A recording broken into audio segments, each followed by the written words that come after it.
Let us all rise for the national anthem.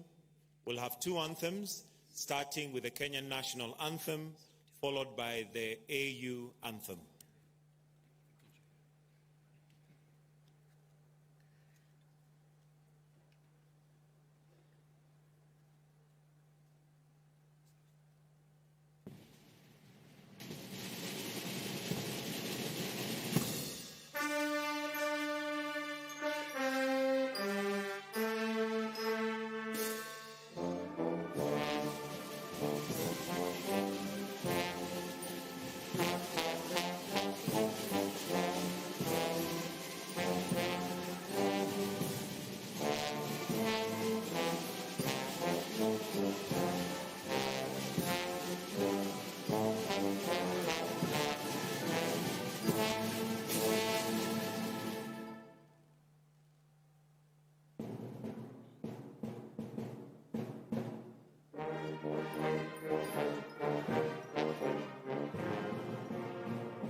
Let us take our seats. Your Excellencies and all distinguished guests, to start us off this morning, we have a Kikwetu production, a fusion of Samburu, Turkana, Borana, and Maasai communities performing with contemporary dancers and acrobats, giving you a taste of the diverse and rich Kenyan culture. Sit back, relax, and enjoy.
Your Excellencies, honorable ministers, distinguished guests, good morning and welcome to the Africa Climate Summit.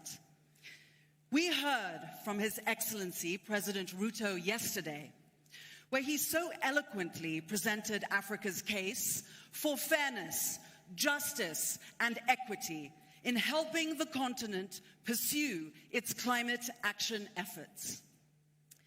If I may, I would like to emphasize His Excellency's points, which simply is this: Africa needs reform of the global financial architecture to fund its climate action goals.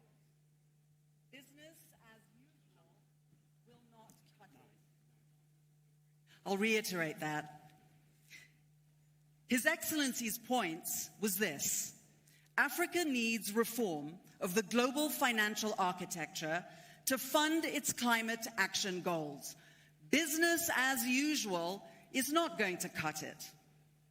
In fact, to continue as we are will only serve to prove the truth of Albert Einstein's definition of insanity. And I quote, "Insanity is doing the same thing over and over and over and expecting different results." We need to do something different. We absolutely do. Thank you so much for that, Zain. And this is powerful. Africa called, and the world has come. His Excellency, you called, and Africa is setting an agenda. And I want us to give the leadership, the people, all the different organizations in this room a round of applause for coming together to do this. This is a moment. Your Excellencies, ladies and gentlemen, yesterday some powerful themes came through. Two quotes in particular from the young delegates stayed with me. They said, "Our countries will be burning and drowning, and you will not be there to save us." You know, it occurred to me that countries are drowning and burning today.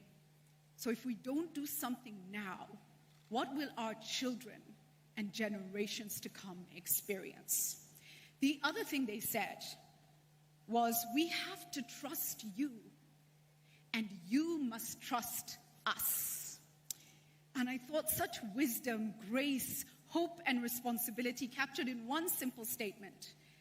And so, ladies and gentlemen, we must call to the world from Nairobi today and make it clear that it is past time to address the tough issues. It is past time to hold the difficult but much needed conversations on Africa, risk, perception, reality, resources, policies, regulations, systems. And it's past time for these conversations to be guided by equity. That is what we need.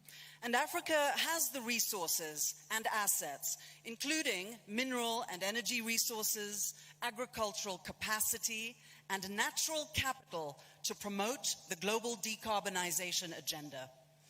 But to realize this potential, the world needs to do its own part in helping steer Africa on the pathway to an inclusive, sustainable, and progressive future.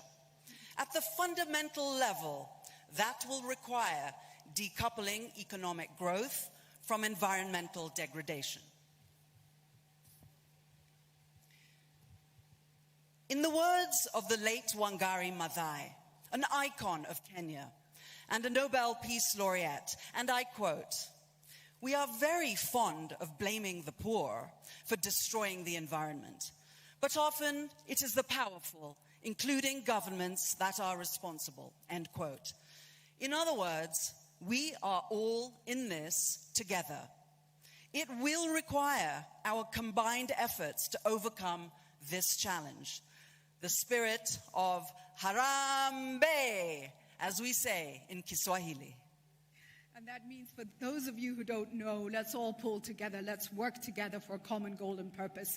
Zane, thank you for reminding us. We have icons, we have role models all over the continent doing incredible things. Thank you so much. We also have a young, innovative workforce. There's so much potential. So our call is, let's pull together. Thank you for coming. Thank you for ensuring you listen and are present and will act around a climate agenda determined by the African continent. An agenda that is going to safeguard our people, our communities, livelihoods on the continent, our economies, and ultimately, ladies and gentlemen, when we safeguard Africa, we safeguard the world. Can we give that a round of applause, please? Please. Safeguarding Africa is safeguarding the world.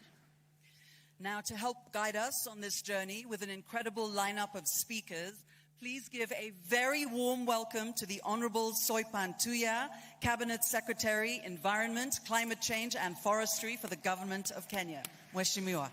Thank you.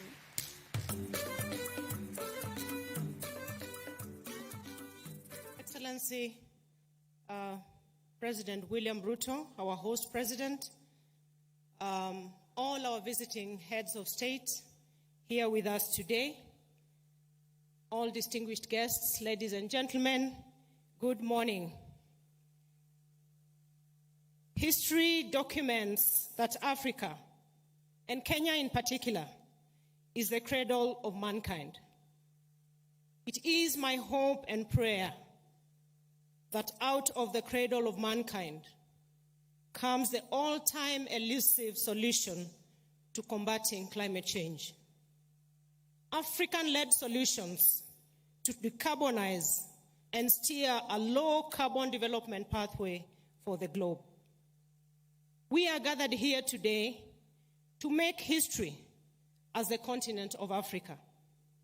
The world is facing many challenges, but none has become so apparent, so threatening, and so devastating as the threat of climate change. And we can only respond by making history at this inaugural Africa Climate Summit.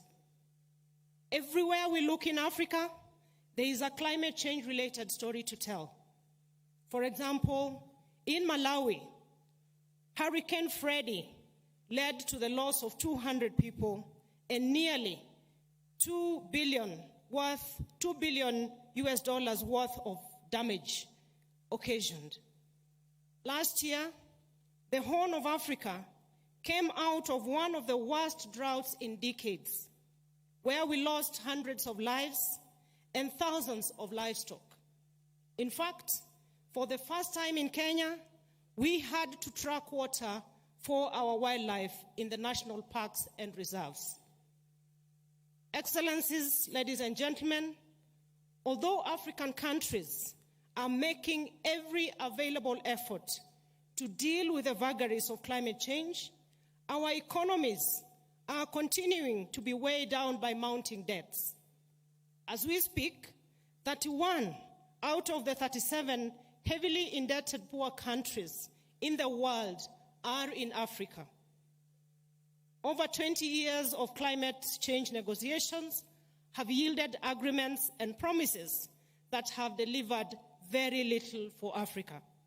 Instead, the imagery of Africa as a poor continent, a victim, keep dominating the climate negotiations year in, year out. The fact that Africa has historically contributed very little to the global emissions has remained an inconvenient truth, yet receiving no reciprocity from the rest of the world for the contribution we make.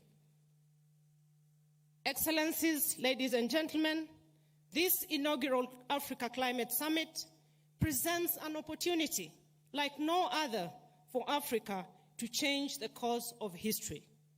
Millions of young Africans are looking up to African leaders here to leave them with a promise, a visible promise, to make them feel that there is a future where they have hope to get green jobs, live a dignified life, and thrive. We are looking to the summit to chart a green growth pathway for the African continent, set the stage for Africa to lead the globe towards a more ecologically responsible global industrialization, catalyzed by financing that is accessible, adequate, and affordable. The world is waiting for something anew out of this week. We must not be held hostage to the past, but allow ourselves to reimagine a future where, as Africa, we lift ourselves from the fatigue of despair and make history.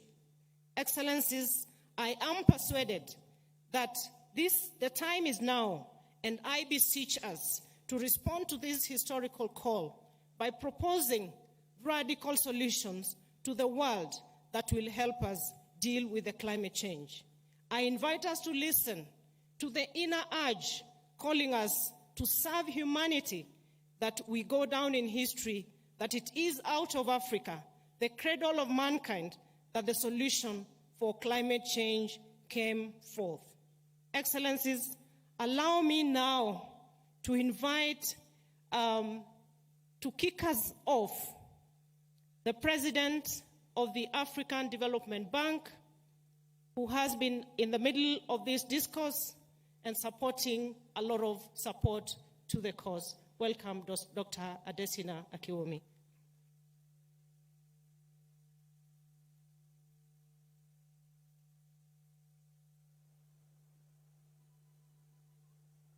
Thank you very much, Cabinet Secretary. Your Excellency, William Ruto, President of Kenya, and our gracious host, and my dear brother. Your Excellency Azali Assoumani, President of Comoros and Chairperson of the African Union. Your Excellencies, Heads of State and Government. Your Excellencies, the First Ladies. Your Excellency Moussa Faki, Chairperson of the African Union Commission. Your Excellency Antonio Guterres, Secretary General of the United Nations. We are also joined today by Your Excellency Ban Ki-moon, former Secretary General of the United Nations. Your Excellency Ursula von der Leyen, President of the European Commission. Your Excellency Mustafa Madhoudi, Prime Minister of Egypt. Your Excellency Sultan Al-Jaber, COP28 President-designate, honorable ministers, ambassadors, heads of diplomatic missions, the amazing youth and women of Africa. Distinguished ladies and gentlemen, good morning, everyone. Habari sa asubuhi. I think I got it right somehow. I wish to commend you, Your Excellency President Ruto, for your excellent leadership in convening this Africa Climate Summit, and for your dynamic and passionate leadership in spearheading Africa's first climate summit. Thank you very much, Mr. President. Thank you for hosting us all in this beautiful nature-blessed country of Kenya.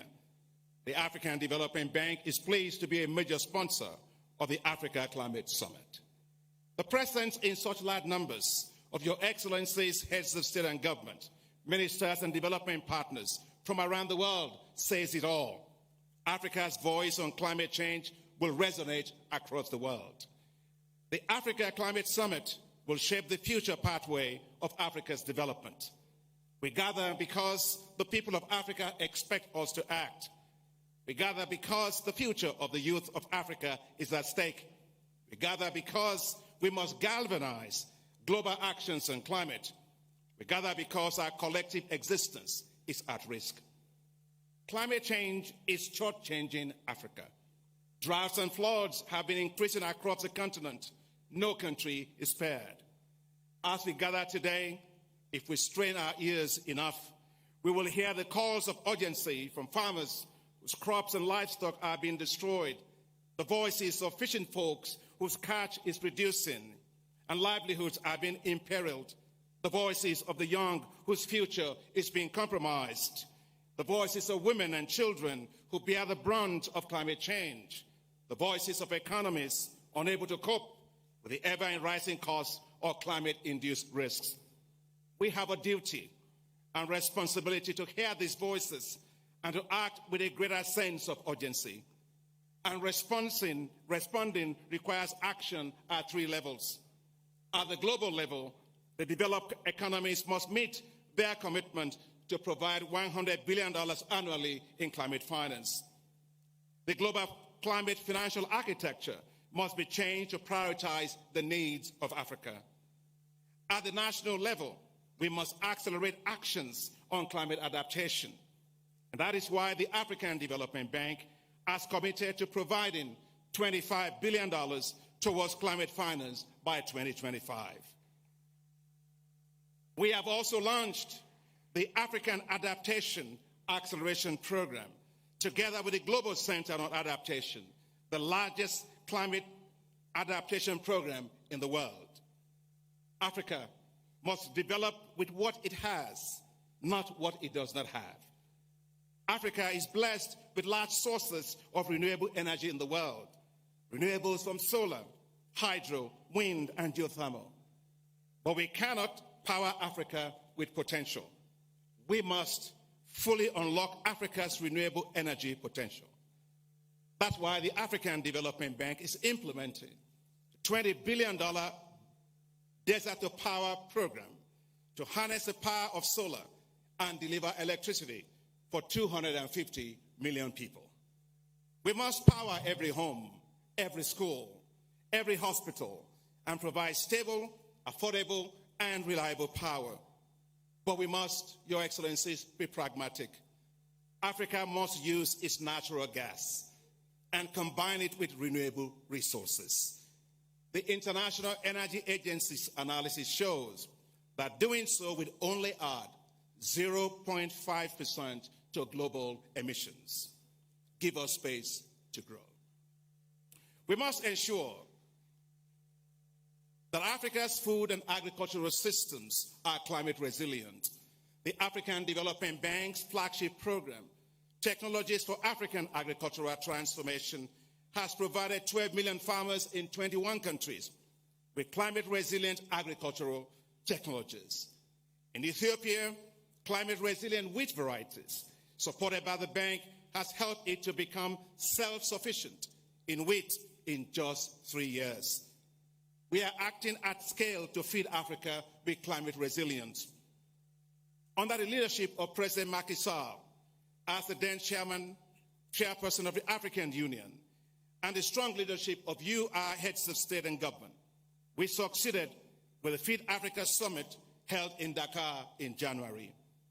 We developed food and agriculture delivery compacts for African countries.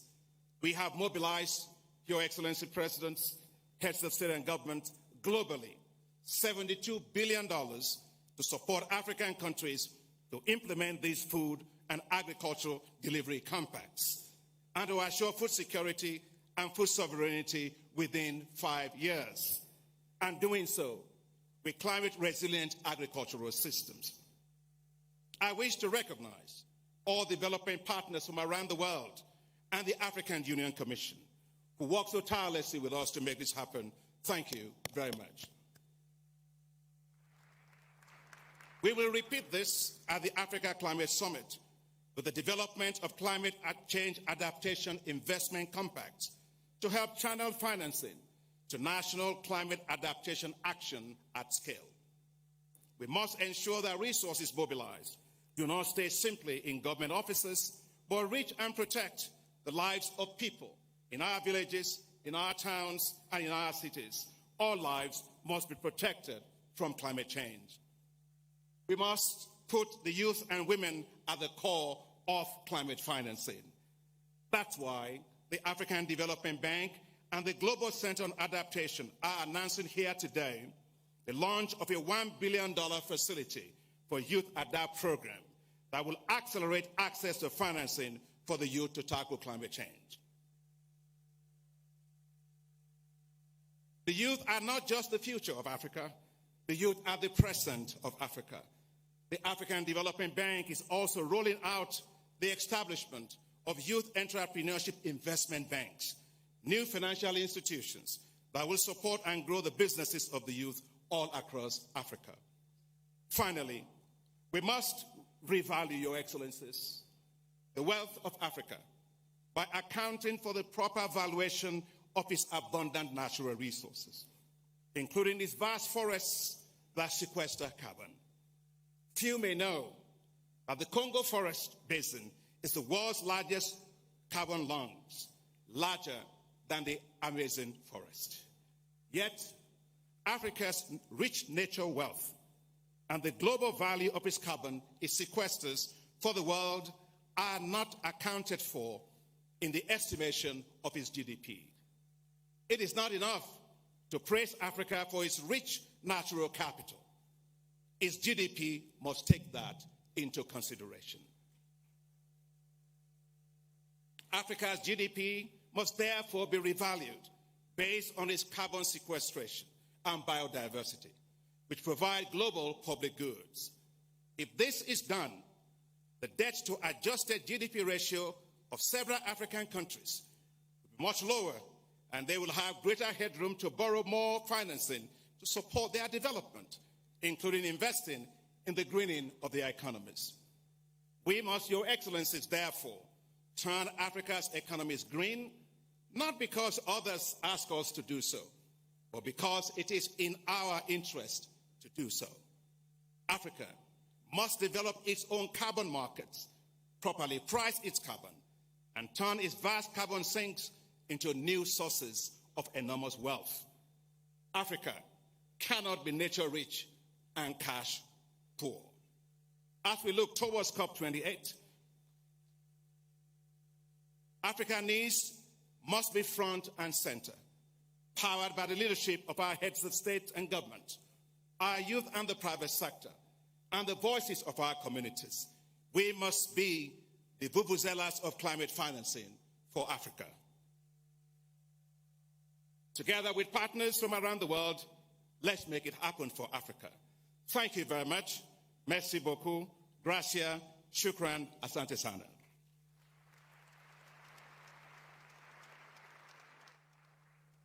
Excellencies, our next speaker is His Excellency Musa Faki Mahamat, the chairperson of the African Union Commission. Welcome, Your Excellency. A formidable global reputation of peacekeeping. We know you have. Excellency Dr. William Ruto, President of the Republic of Kenya, Excellency Azali Assoumani, President of the Union of the Comoros and current Chairman of the African Union, Excellencies, Head of State, Government and Delegation, Excellency Antonio Guterres, United Nations Secretary General, Excellency Ursula von der Leyen, President of the European Union Commission, representatives of international organizations, financial institutions, civil society, youth, women, honorable ministers, distinguished guests, ladies and gentlemen, all protocol observers. First and foremost, I would like to thank President William Ruto, the government and the people of Kenya for the exceptional hospitality accorded to us since our arrival in this hospitable and green capital, Nairobi. The beautiful and natural environment in this country augurs well for the great success of our climate summit. The organization of this climate summit in such friendly conditions in just 6 months, thanks to the decision of the African Union Summit last February, is striking proof of the excellence of your leadership, dear friend William. I sincerely congratulate you. Excellences, Mesdames et Messieurs, le récent rapport du groupe international d'experts sur les changements climatiques on climate change, IPCC, confirms our fears. Africa is warming faster than the rest of the world. If this phenomenon is not stopped, climate change will continue to have a serious negative impact on the growth of the African economies. Agricultural productivity has been reduced by 34% between 1961, since 1961, due to climate change, more than any other region. Hence, it will have an unbearable pressure on the food systems in Africa. African countries thus face disproportionate burdens and risks arising from unpredictable weather patterns, particularly prolonged droughts and devastating floods at all levels. Massive humanitarian crises provoke detrimental impacts on economies, health, education, peace and security, and other related risks. For example, the season 2022-2023, about 18 million people have been affected by drought in the Horn of Africa alone. Recently, tropical cyclone Fred has affected more than 1.2 million of people and caused the death of more than 700 people.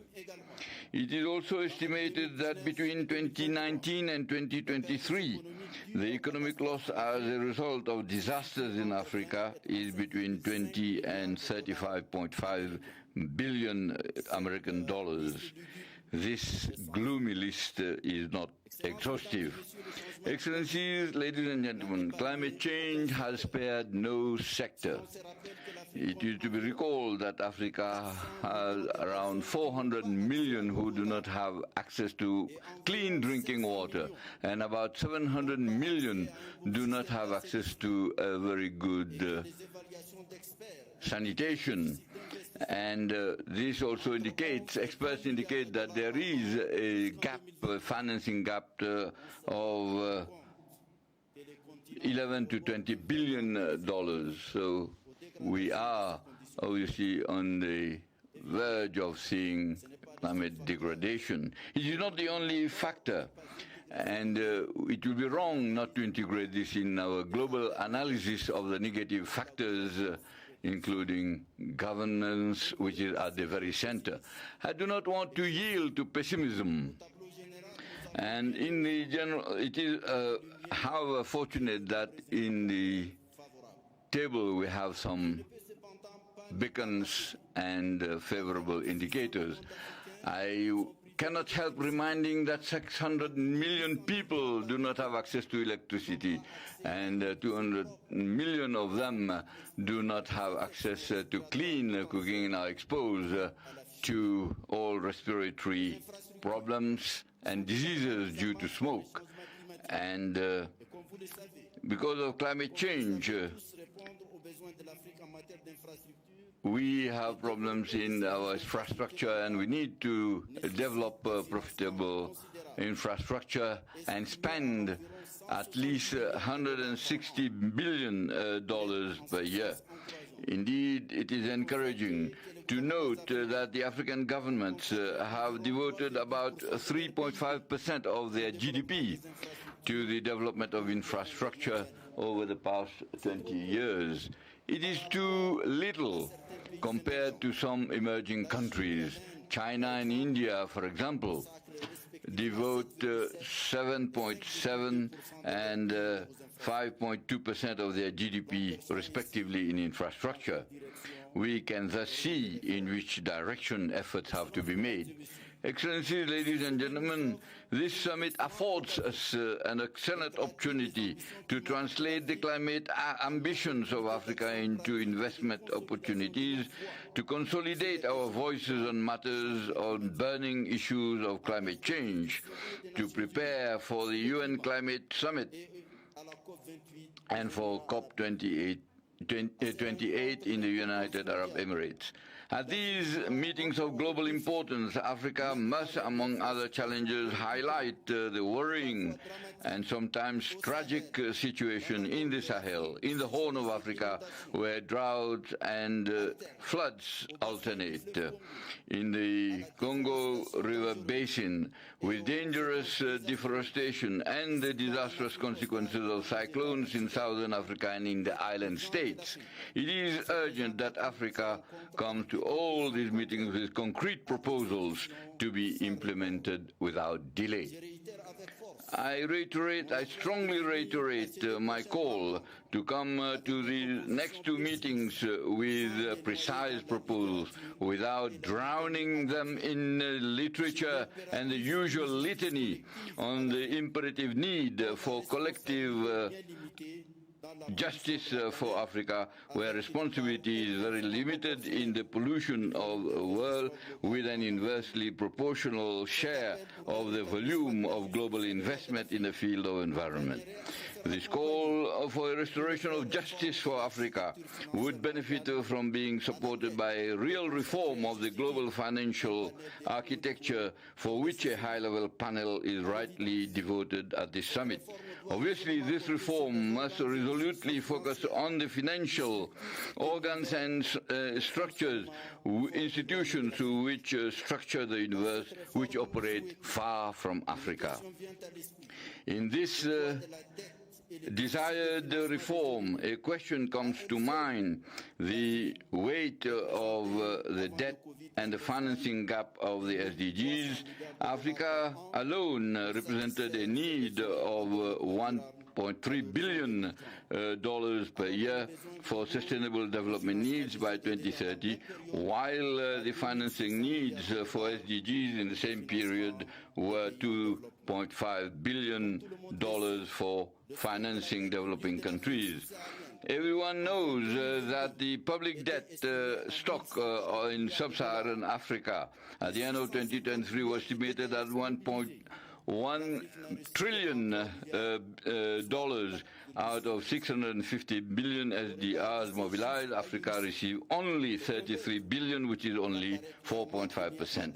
In view of these staggering figures and many others, it is clear that there is no relevant global intervention in favor of Africa without a credible solution for the crippling debt challenge of Africa. To aid a struggle which includes financing adaptation, $100 billion per year, Africa has galvanized its will in its common position through a momentum unifying African voices, and it will be a central point of our agenda in G20 as soon as we join it. However, in this struggle, Africa cannot just be satisfied with incantation. Just like for its independence, it is a challenge to rely on its own personal efforts, on its own genius, the quality and its virtues of bold, imaginative, united and interdependent leadership. I wish you full success to our deliberations. I thank you very much. Asante sana.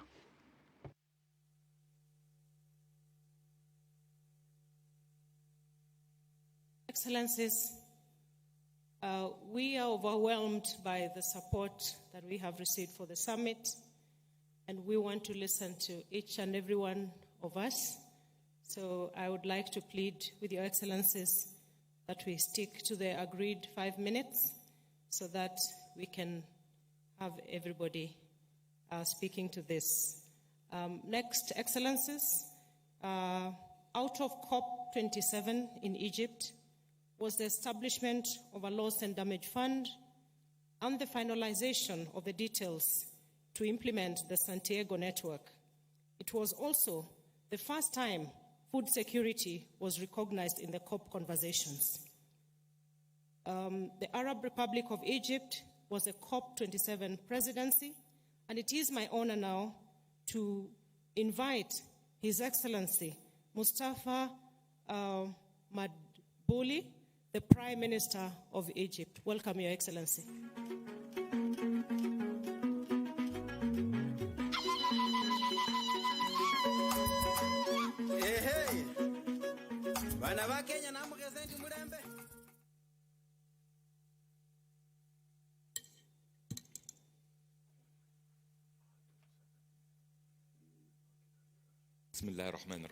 Au nom de Dieu le tout clément, le tout miséricordieux, président du Kenya, distingués invités, distingués présidents, mesdames et messieurs, je veux tout d'abord vous transmettre les salutations de son Excellence le président Abdel Fattah el-Sisi, président de la République arabe d'Égypte.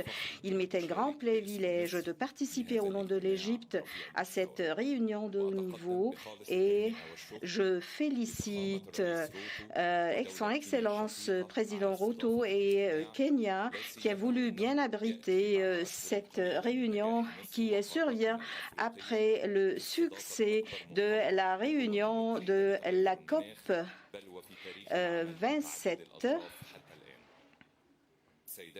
Mesdames et messieurs, ce sommet d'aujourd'hui survient à un moment critique de notre monde et en particulier le continent africain qui témoigne de la fréquence du changement climatique avec les vagues de sécheresse dans le Sahel et les feux et incendies et les ouragans au sud du continent et l'élévation de la température, l'élévation du niveau de la mer et de l'océan et l'élévation des températures au nord de l'Afrique. Et ceci aggrave les pressions sur nos communautés et nos pays africains. C'est pour cela que l'Égypte, à partir de son engagement pour contribuer aux efforts pour faire face au changement climatique, s'est efforcée pour avoir des résultats au cours de la conférence du Sharm el-Sheikh pour passer à l'application à travers l'accélération, la mise en place des projets et pour répondre aux besoins des pays en développement et renforcer les efforts internationaux pour passer aux économies vertes à basse émissions. L'Égypte, en tant que président de la conférence, que Sharm el-Sheikh soit un point de départ pour répondre aux attentes des pays africains pour faire face aux défis du changement climatique. Dans ce même contexte, notre conférence survient pour confirmer notre détermination à passer vers l'économie verte et à recevoir le soutien technique et financier et les investissements, ce qui permettrait de bien d'explorer toutes les richesses de nos continents, non pas uniquement dans l'investissement et le financement des projets de résilience, mais également à présenter certains financements pour faire face aux dégâts et pertes. Et je confirme le rôle que qu'entreprend le comité des présidents africains et le comité des conférences, le comité des ministres de l'environnement africain pour faire face au changement climatique et ses répercussions néfastes. Mesdames et messieurs, le fait de s'élargir dans les ressources renouvelables sont au sein du modèle de développement et c'est ce qui a été bien félicité par les pays au cours des CDN et notre continent est riche par des exemples qui ont pris l'Égypte qui est arrivé à réaliser 20 20% de la production de l'énergie des sources renouvelables, mais nous aspirons à atteindre 40% dans ce cadre. J'aimerais bien confirmer la vision des Émirats arabes unis à travers M. Sultan El Gaber pour passer à l'énergie renouvelable. C'est une vision.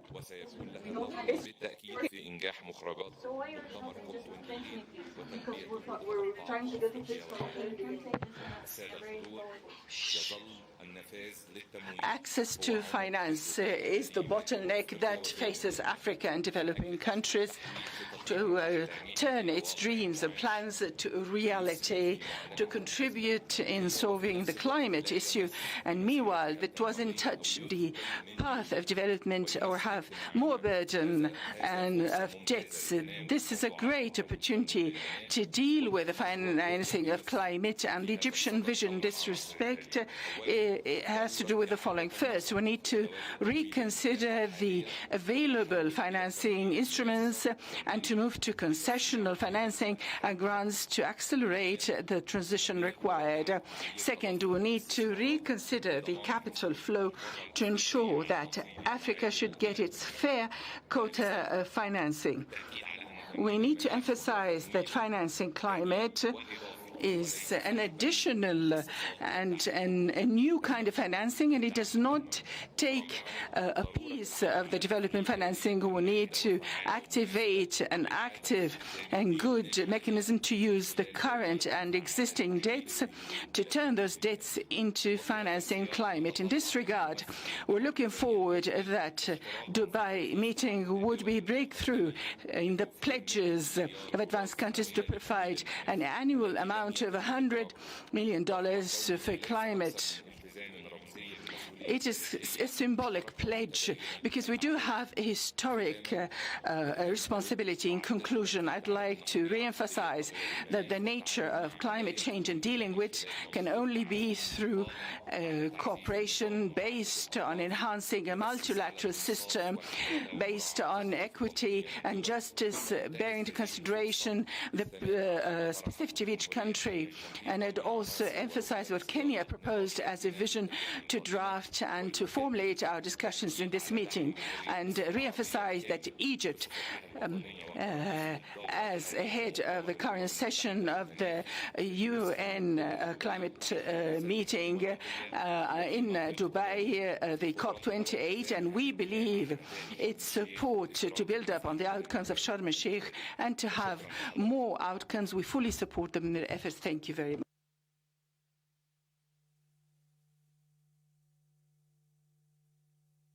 Your Excellency, Excellencies, Africa is Europe's closest neighbor and our sister continent. Our geopolitics therefore concern each other. Europe and Africa have close economic, cultural, and geographical ties. To speak for the European Commission, I would now take this opportunity to invite Her Excellency Ursula von der Leyen, the European Union President. Welcome, Your Excellency.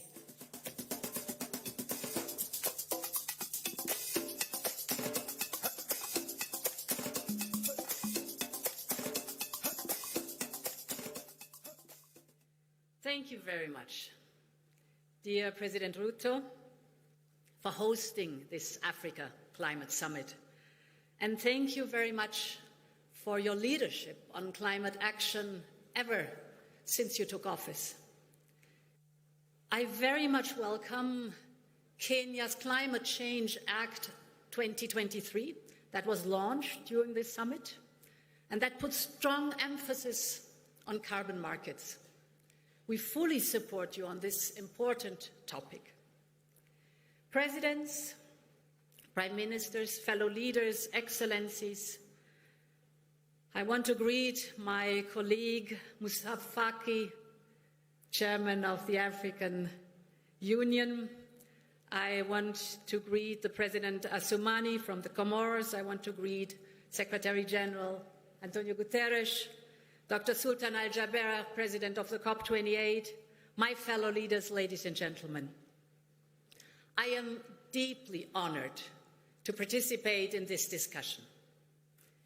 This summit is a crucial step to prepare the upcoming COP28 meeting and to make sure that Africa's voice resonates around the world and that Africa's priorities as a continent that is most affected by climate change are duly taken on board. Today, I'm here not only to listen to you, but also to bring Europe's offer to be your ally at COP28 and to work together on all issues on the agenda. Because however different our two continents may look, we share the same interests when it comes to climate action. We hear you, President Ruto, and dear friends, when you say that Africa's first priority is to grow your economy, yes, and lift as many people as possible out of poverty. Yes, you're so right. Climate action is part of the solution. You are part of the solution. With your huge potential for renewable energy and clean hydrogen, your critical raw materials, your incredible nature and biodiversity, and your young workforce. You can help clean up global energy systems and supply chains while creating good jobs here and economic opportunities that your people demand, rightly so. This is a win-win partnership which benefits Africa and the world. For instance, the benefits of expanding Africa's clean energy sector would be massive. By speeding up the transition to solar and wind power, energy sector jobs in Africa could double in a few years. And Africa could produce enough clean energy not only to power up your continent, but also to export abroad. Climate action can be one of the main drivers of Africa's growth. But for this, Africa needs massive investment. And Europe wants to be your partner, in closing this investment gap. First of all, we fully support the need for multilateral development bank reform. It is time to move from words to action, absolutely. Secondly, investment has to come. And this is why 150 billion euro in our investment plan are designated for Africa. We call it Global Gateway. They are aimed at the African continent. Global Gateway supports investments ranging from hydropower plants in the DRC, Burundi, Rwanda, and Tanzania, to the 1 billion euro initiative on climate adaptation and resilience in Africa, which we announced at COP27. And Global Gateway is unique in the global investment landscape.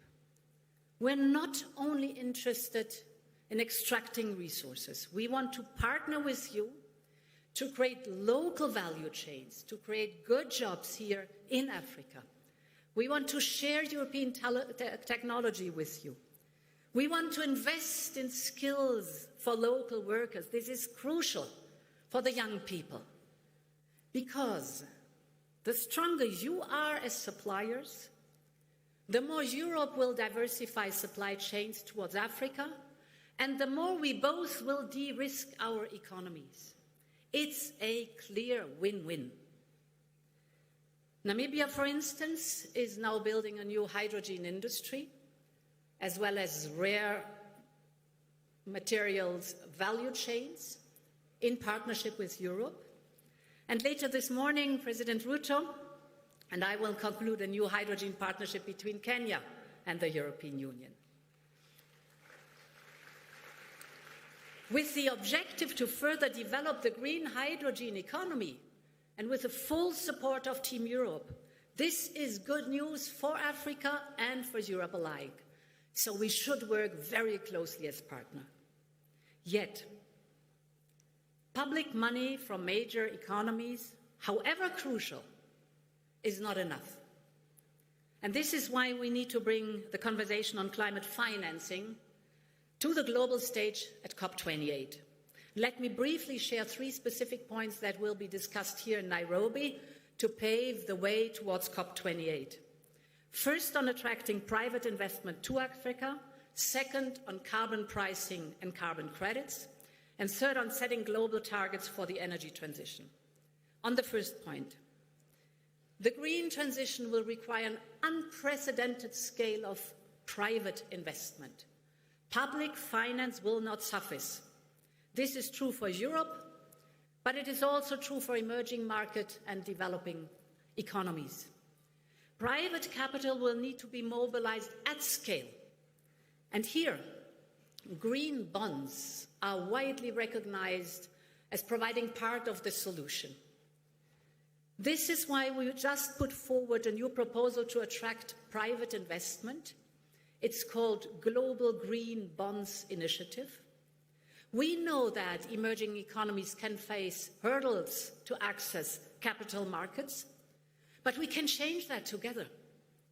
Europe has the biggest and most advanced green bond market in the world, so we are ready to share our expertise with your teams on how to develop your own green bond markets, and at the same time, we will push on the investor side.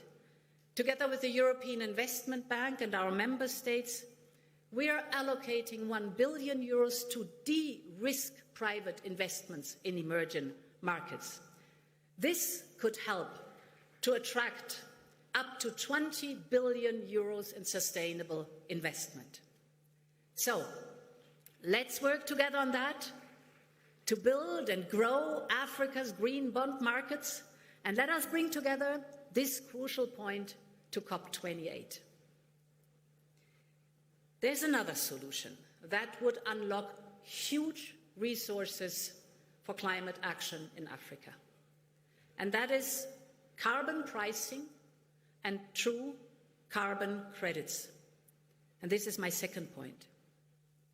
I believe, as you do, President Ruto, that setting a price on carbon emissions is one of the most efficient and one of the most effective tools in our hands, because it fosters innovation by the private sector, that's crucial, because it makes heavy polluters pay a fair price, that is necessary, and because it creates revenues that can support the clean transition in developing countries.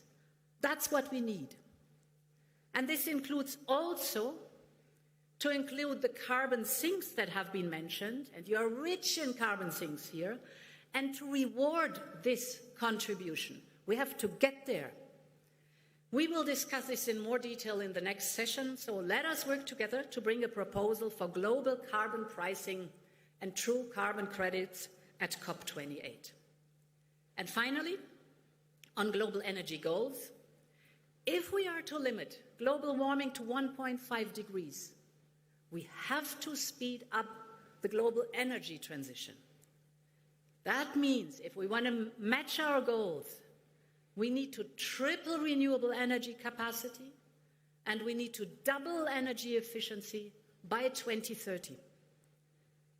This sounds bold, but it is doable. If we step up global investment in renewables, this would make clean energy more affordable for all countries, including here in Africa. And this is why COP28 President Dr. Sultan Al-Jaber and I champion an initiative for global targets for the energy transition to be achieved collectively. Because only what gets measured gets done. So, the global goals will provide a benchmark to track the progress and to attract even more private investment. So, I look forward to working with you on this and much, much more. I hope that Africa and Europe will join forces to reach a global agreement at COP28. Ladies and gentlemen, these three proposals may look bold. They may look impossible to achieve. But in the beautiful words of Nelson Mandela, who said, "It always seems impossible until it's done." We have a huge responsibility to fight climate change for the good of our children, for the good of our grandchildren. And I wrote down these beautiful words of the African youth yesterday. Our countries are burning and drowning. As you're not here to save us, we have to trust you now. So, my friends, let's reward the trust of these young people and show responsibility. Let's join forces for COP28. Many thanks. I feel so honored for being invited. Thank you.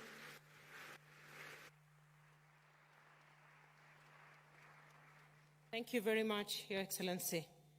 Excellencies, the Nairobi African Leaders Declaration on Climate Change and Call to Action, which we hope that we will get from you, Excellencies, tomorrow, will take a tour of the United Nations Secretary General Summit, then eventually to the UAE for COP28.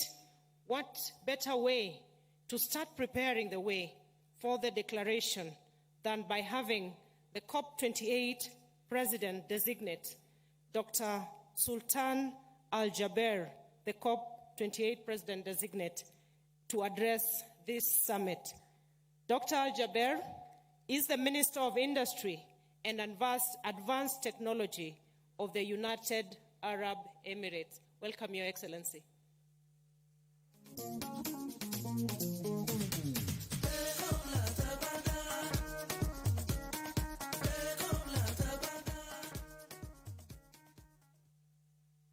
Your Excellency, President Ruto, Secretary General Guterres, Your Excellencies, Heads of States, Your Excellencies, Heads of Governments, Your Excellencies, distinguished ministers, honored guests, colleagues, and dear friends. It is indeed my pleasure to be back here in Nairobi and to have the opportunity to share with you my thoughts at this inaugural Africa Climate Summit, where Africa is evidently championing a new vision for climate action. We're gathering here in Nairobi just 3 days before the UNFCCC releases the findings of the first global stocktake.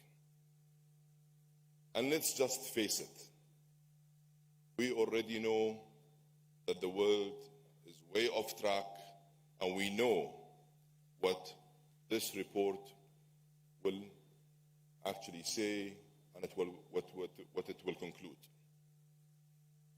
The world is losing the race to secure the goals of the Paris Agreement.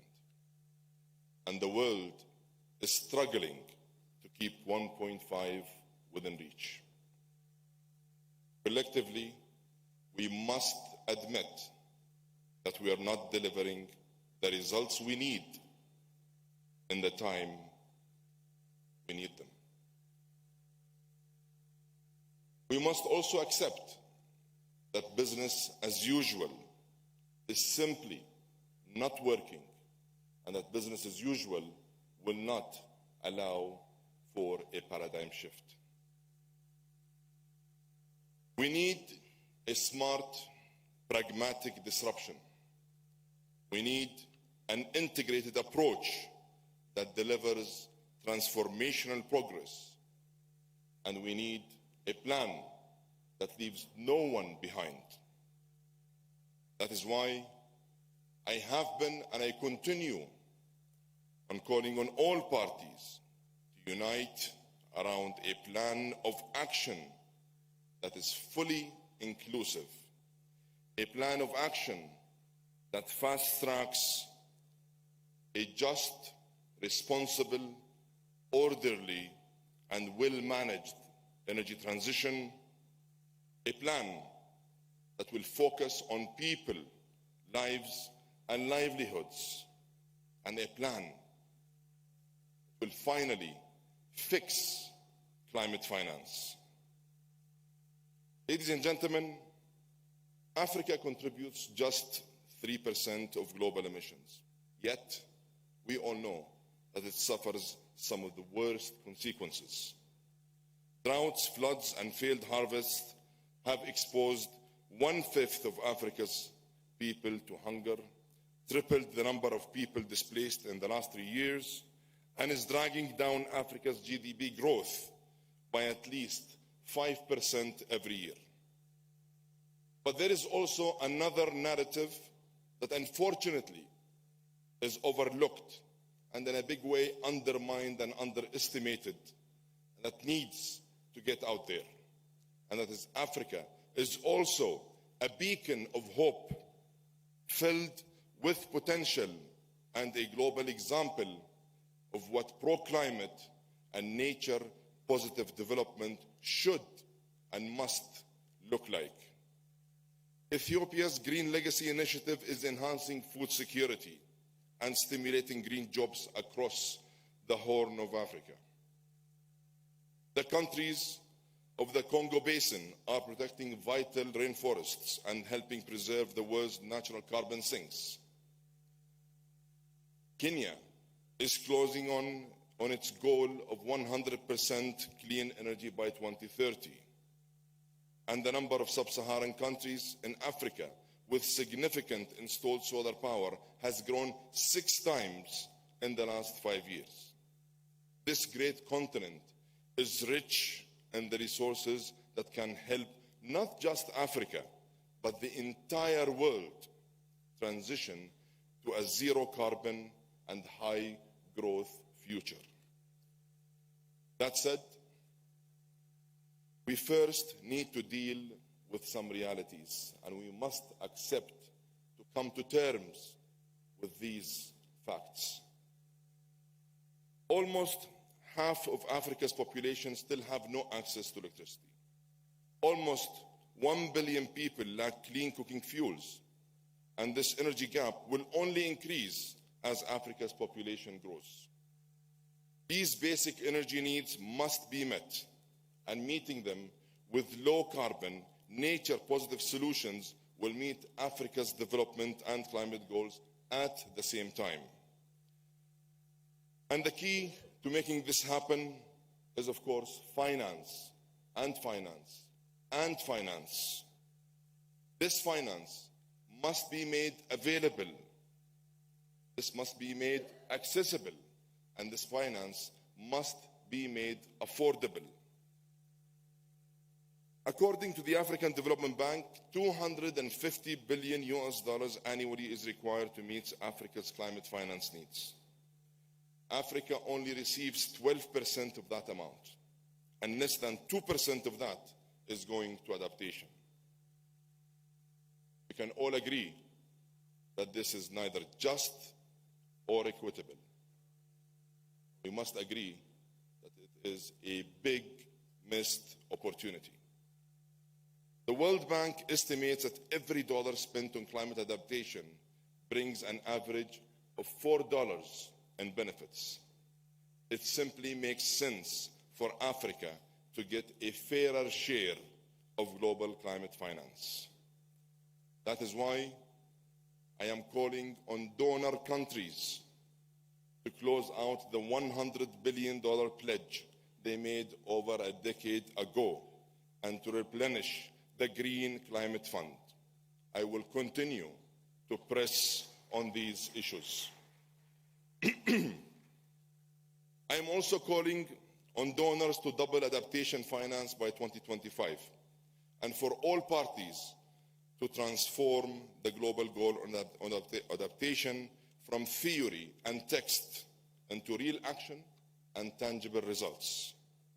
We also need early pledges for the Loss and Damage Fund to help vulnerable countries recover from severe climate impacts that they already are exploring and experiencing.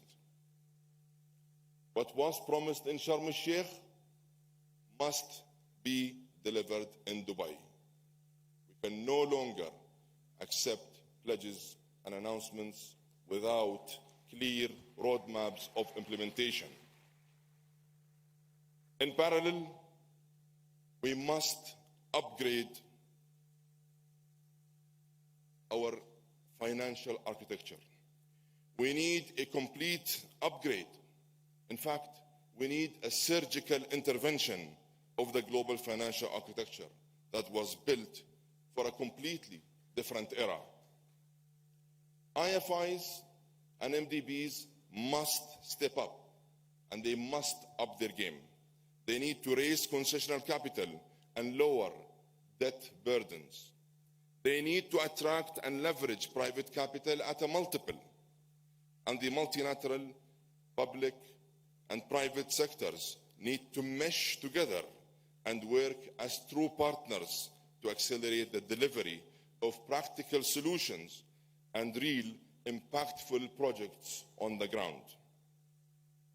Excellencies, ladies and gentlemen, the United Arab Emirates has applied this model of genuine partnership to invest in clean energy projects in 70 countries around the world. We have always chosen to meet global challenges by building bridges and working with like-minded partners on solutions in the pursuit of progress and sustainable development. That is why I am pleased to answer the call made by African leaders to seize the opportunity of green growth. And today, it is my true honor to announce a new initiative between the United Arab Emirates and Africa that aims to unlock Africa's capacity for sustainable prosperity. Your Excellencies, the Abu Dhabi Fund for Development, Etihad Credit Insurance, Masdar, the Abu Dhabi Future Energy Company, and EMEA Power will join with Africa 50 as a strategic partner under the guidance of the UAE and African leadership to develop 15 gigawatt of clean power by 2030. Working together, we will deploy, and by working together, we will deploy $4.5 billion that will catalyze at least an additional $12.5 billion from multilateral public and private sources. It is our ambition that this will launch a new transformative partnership to jumpstart a pipeline of bankable clean energy projects in this very important continent. This initiative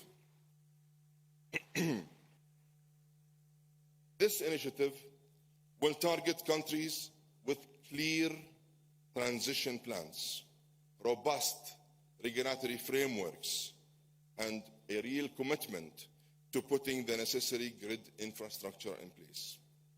It will clearly demonstrate the commercial case for clean energy investments across this very important continent. This initiative is designed to work with Africa and for Africa. It will act as a scalable model that can and should be replicated.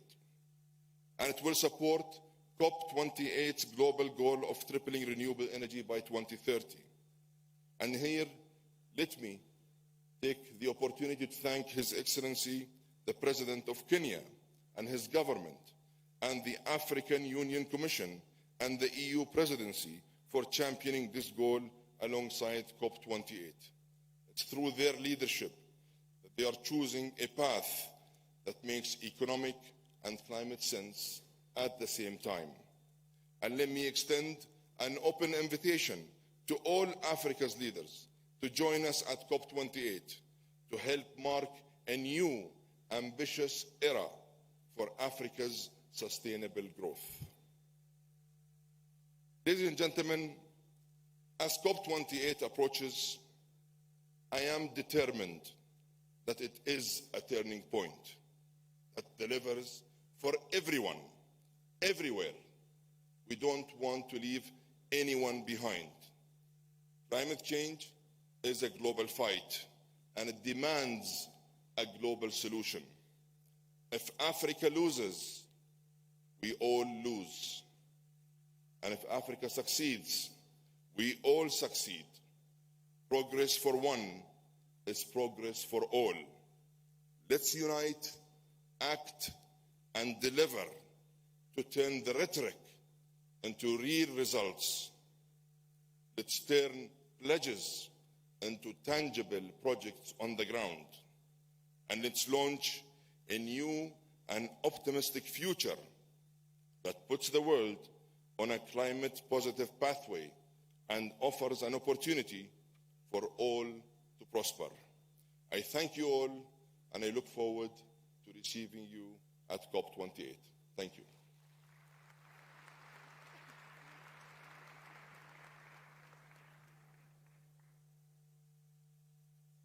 Thank you, Excellency.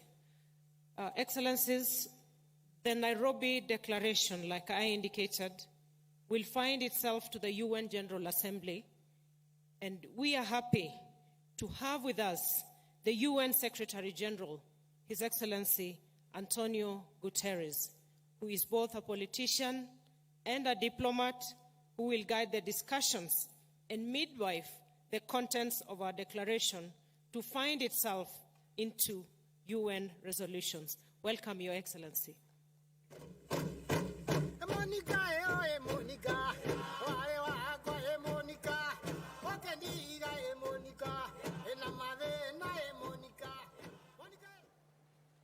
Your Excellency, dear President William Ruto, thank you very much for your initiative, your enthusiasm, and your leadership that brought us together. Asante sana. Excellencies, friends, an injustice burns at the heart of the climate crisis, and its flame is scorching hopes and possibilities here in Africa. This continent accounts for less than 4% of global emissions, yet it suffers some of the worst effects of rising global temperatures. Extreme heat, ferocious floods, and tens of thousands dead from devastating droughts. The blow inflicted on development is all around, with growing hunger and displacement, shattered infrastructure, systems stretched to the limit, all aggravated by climate chaos not of your making. It is still possible to avoid the worst effects of climate change, but only with a quantum leap in climate action. The people of Africa and people everywhere need action to respond to deadly climate extremes. First, we need far greater climate ambition, with countries hitting fast forward and massively accelerating action to limit temperature rises and impacts.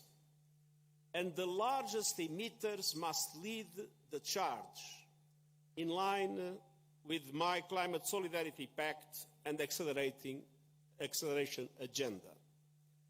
And here, from a low-emitting continent, Africa, I make a very strong appeal to the large emitters, to the G20 countries, responsible for 80% of the emissions that will be meeting this week in Delhi. Assume your responsibilities. Developed countries must commit to reaching net zero emissions as close as possible to 2040, and large emerging economies as close as possible to 2050, with support from developed countries to do so. And it's time to break our addiction to fossil fuels and invest in a just and equitable transition. We need to see credible plans to exit coal by 2030 for OECD countries and by 2040 for the rest of the world. And we need ambitious renewable energy goals in line with 1.5-degree limit. And we must bring affordable electricity to everyone on Earth, and particularly in Africa, while simultaneously reaching net zero electricity by 2035 in developed countries and 2040 elsewhere. Second, reaching these targets requires climate justice. Developed countries must present a clear and credible roadmap to double adaptation finance by 2025 as a first step towards devoting at least half of all climate finance to adaptation. And they must also keep their promise to provide $100 billion a year to developing countries for climate support and fully replenish the Green Climate Fund. And all countries must also operationalize the Loss and Damage Fund proposed at COP28 this year. Every person on Earth must be covered by an early warning system by 2027 by implementing the action plan we launched last year. And 6 out of every 10 Africans currently lack access to these systems. The Early Warning for All Africa Action Plan, launched yesterday under the leadership of the African Union, will be critical to addressing this need. And more broadly, we need a course correction in the global financial system so that it supports accelerated climate action in the context of sustainable development. And we can't achieve one without the other. And this means an international financial system that is able to provide an effective debt relief mechanism that supports payment suspensions, longer lending terms, lower rates. And it means recapitalizing and changing the business model of multilateral development banks so they can massively leverage private finance at affordable rates to help developing countries build truly sustainable economies. The global financial system must be reformed to be an ally of developing countries as they turbocharge the just and equitable green transition that leaves no one behind. Which brings me to my third point, making Africa a world leader in renewable energy and green growth. This continent is rich in renewable energy potential. Africa is home to 30% of the mineral reserves that are critical to renewable and low-carbon technologies like solar power, electric vehicles, and battery storage. Of course, we must not repeat the mistakes of the past. To truly benefit all Africans, the production and trade of these critical minerals must be sustainable, transparent, and just across every link of the supply chain, with maximum added value produced within African countries. African leadership is also helping to generate innovative green economies anchored in renewable power. From the Greater Horn of Africa, where over 85% of electricity generation comes from renewables, including massive hydropower projects in Ethiopia, Kenya, and Sudan, to wind and solar projects in Egypt, Algeria, Tunisia, and Morocco, to Mozambique, which gets nearly 100% of its energy from green and sustainable sources, to the increased installation of large-scale solar projects, including in South Sudan.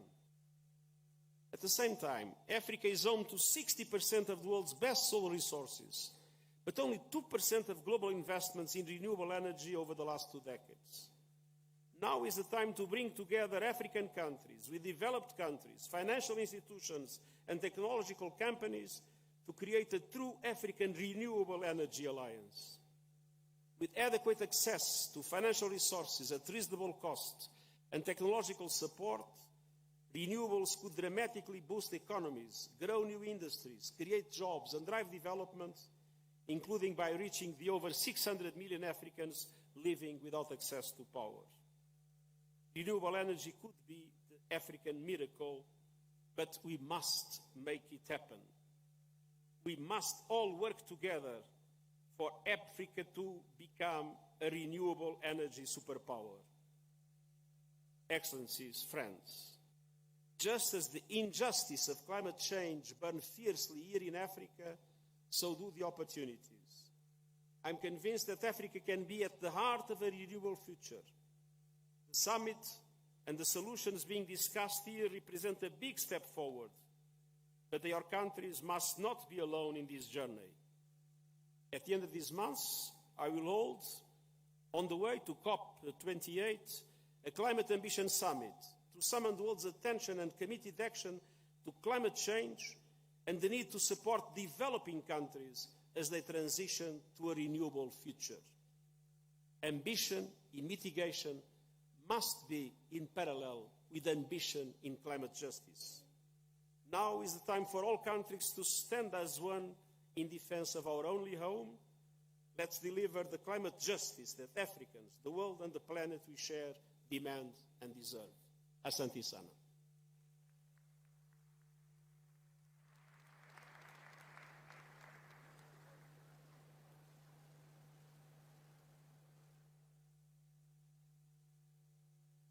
Thank you, Your Excellency. Excellencies, it is the African Union Summit in February that approved the co-hosting of this summit by Kenya and the AU Commission. And to speak to us next on his aspirations for the summit, let us welcome His Excellency President Azali Assoumani, President of the Comoros and the Chairperson of the African Union. Welcome, Your Excellency.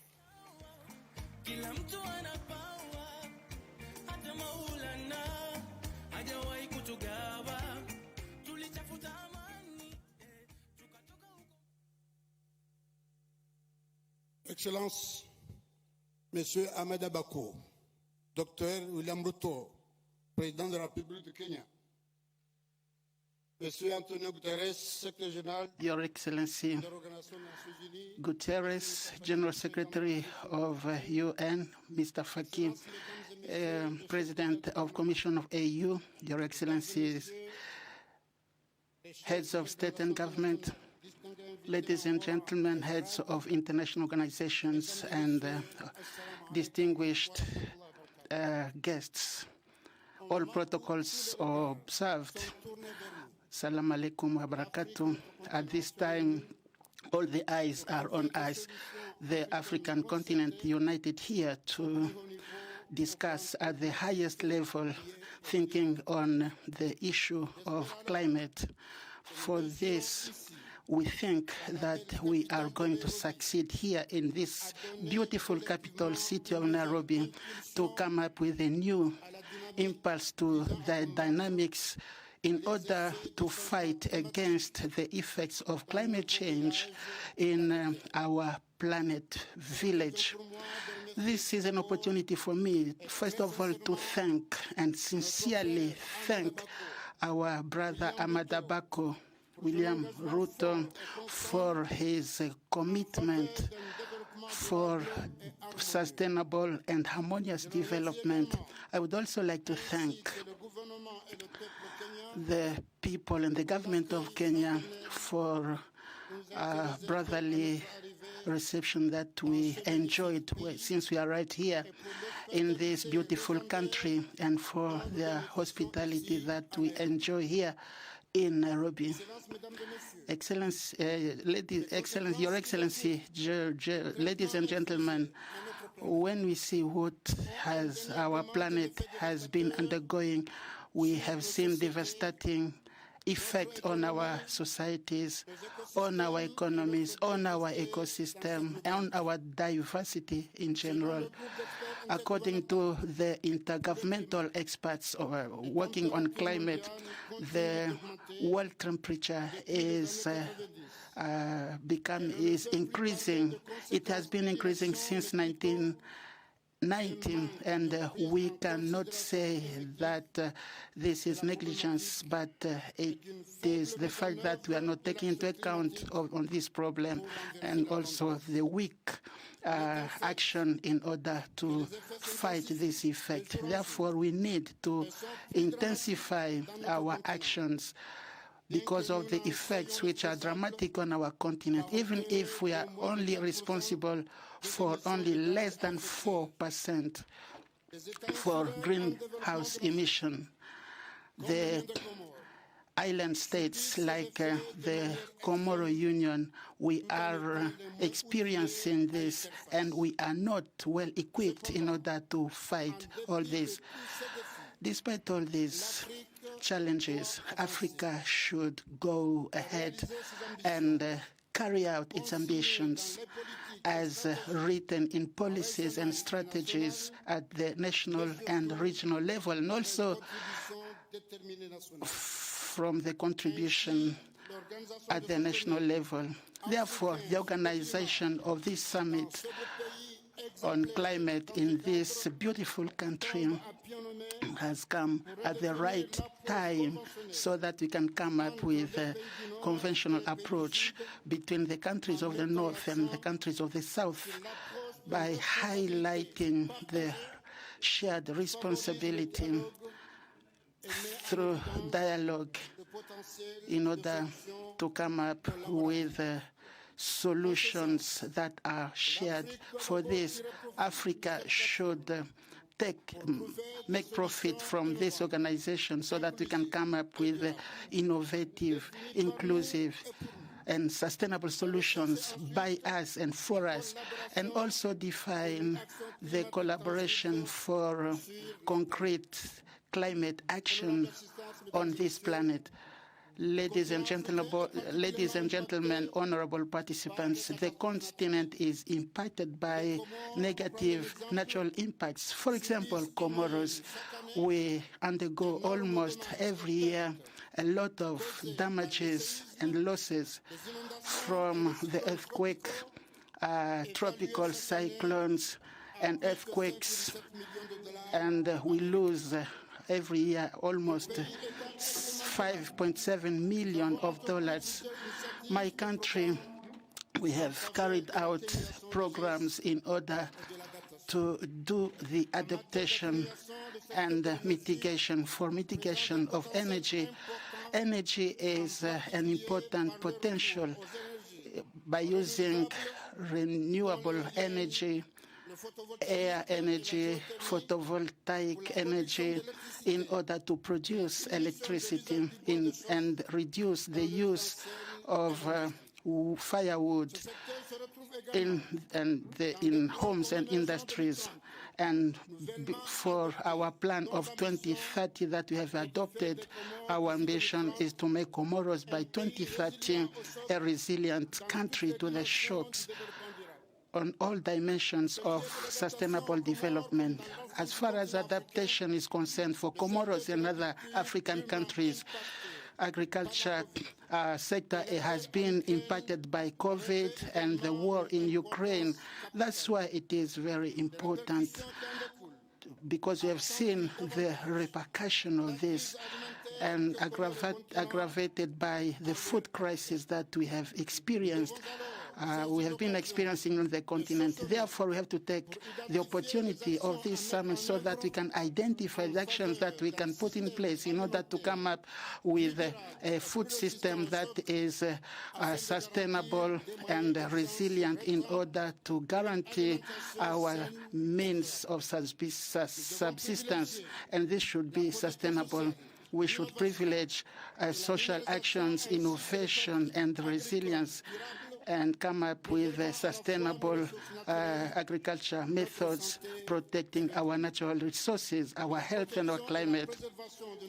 Protection of our resources, air and water resources, should be also at the center of our concern. That is why the Moroni Declaration from the Ministerial Conference on Blue Economy and Climate Conference in Africa. This was organized in collaboration with the African Union Commission and UNSCA and the International Commission for Nature and the Indian Commission. They highlighted the work of climate and recognizing the role of seas and oceans in adaptation and mitigation. For this, we call upon the island states of Africa in the negotiations by highlighting their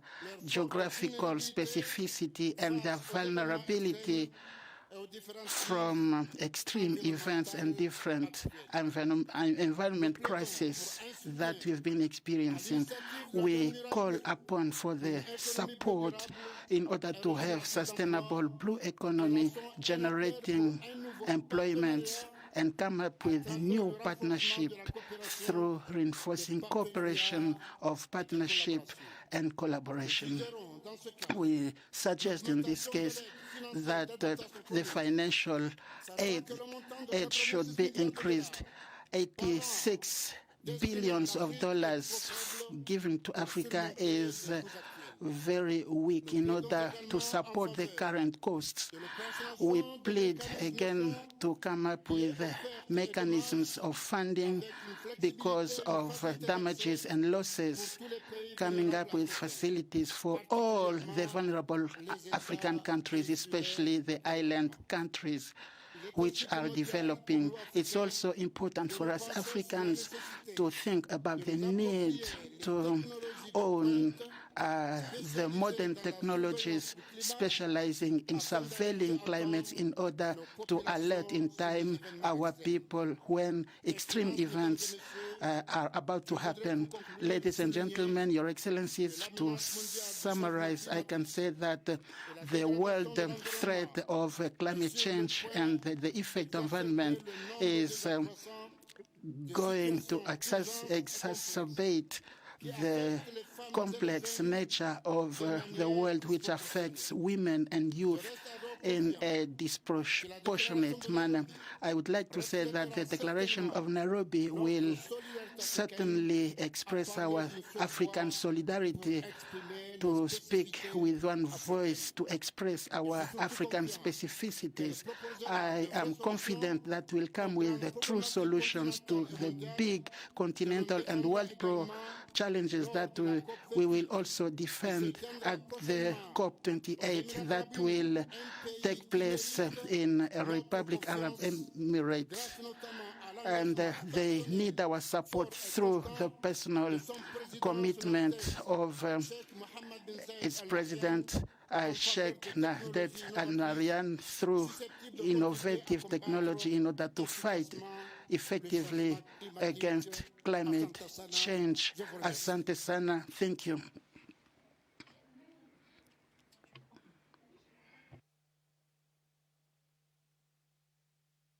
Thank you, Your Excellency. Excellencies, now to cap for us this opening session is the chairperson of the Committee of African Heads of State and Government on Climate Change, and also the President of the Republic of Kenya, His Excellency William Samoei Ruto. Welcome, Your Excellency.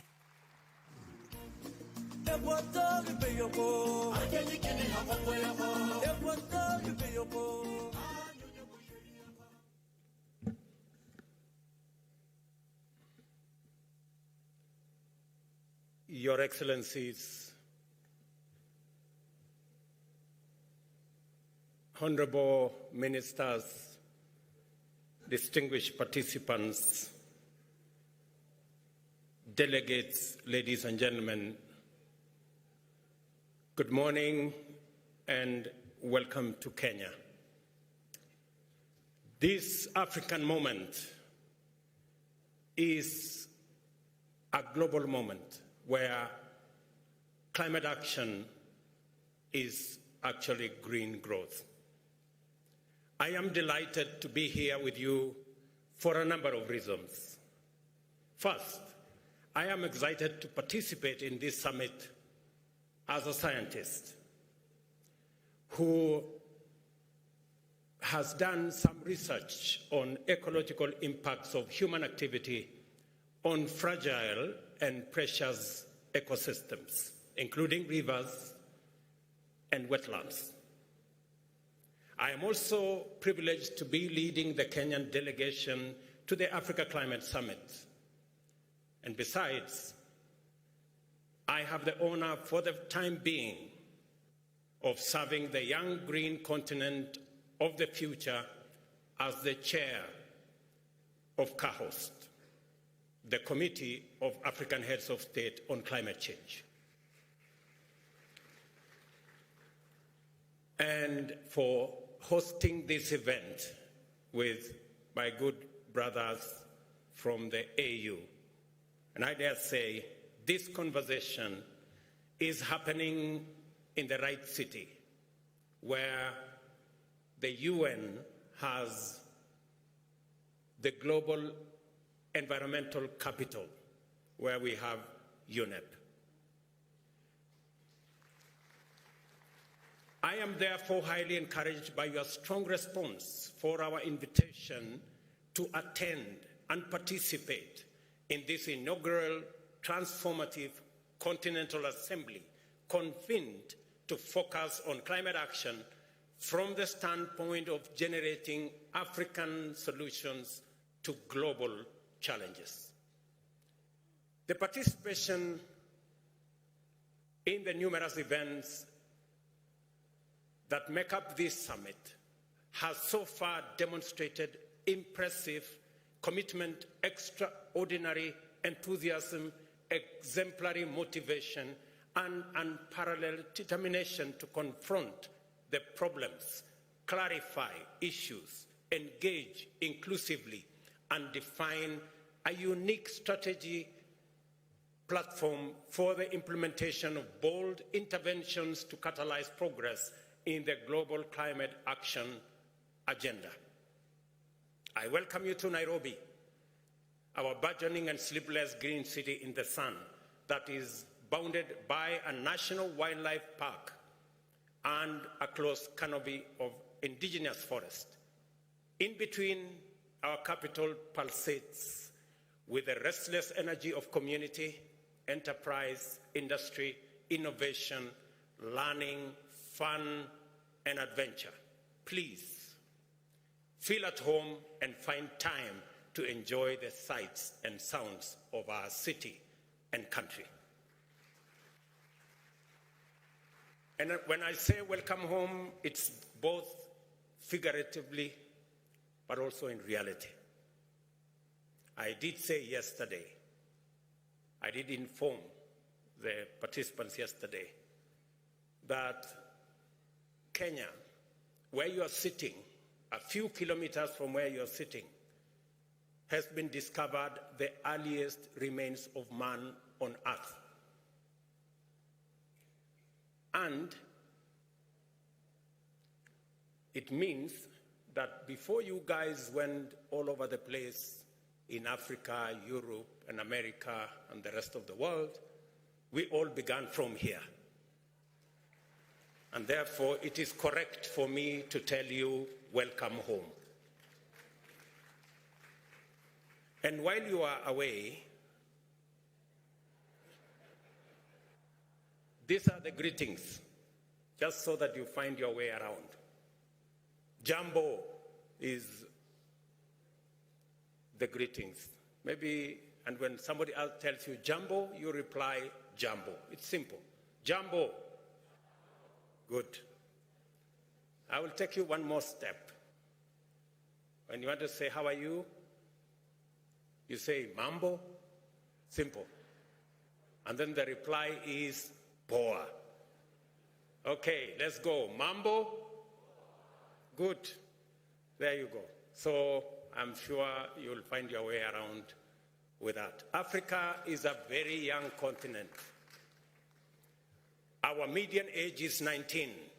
Africa's youthfulness is precisely the attribute that has inspired African leaders to imagine a future where Africa finally steps into the stage as an economic and industrial power, an effective and positive actor on a global arena.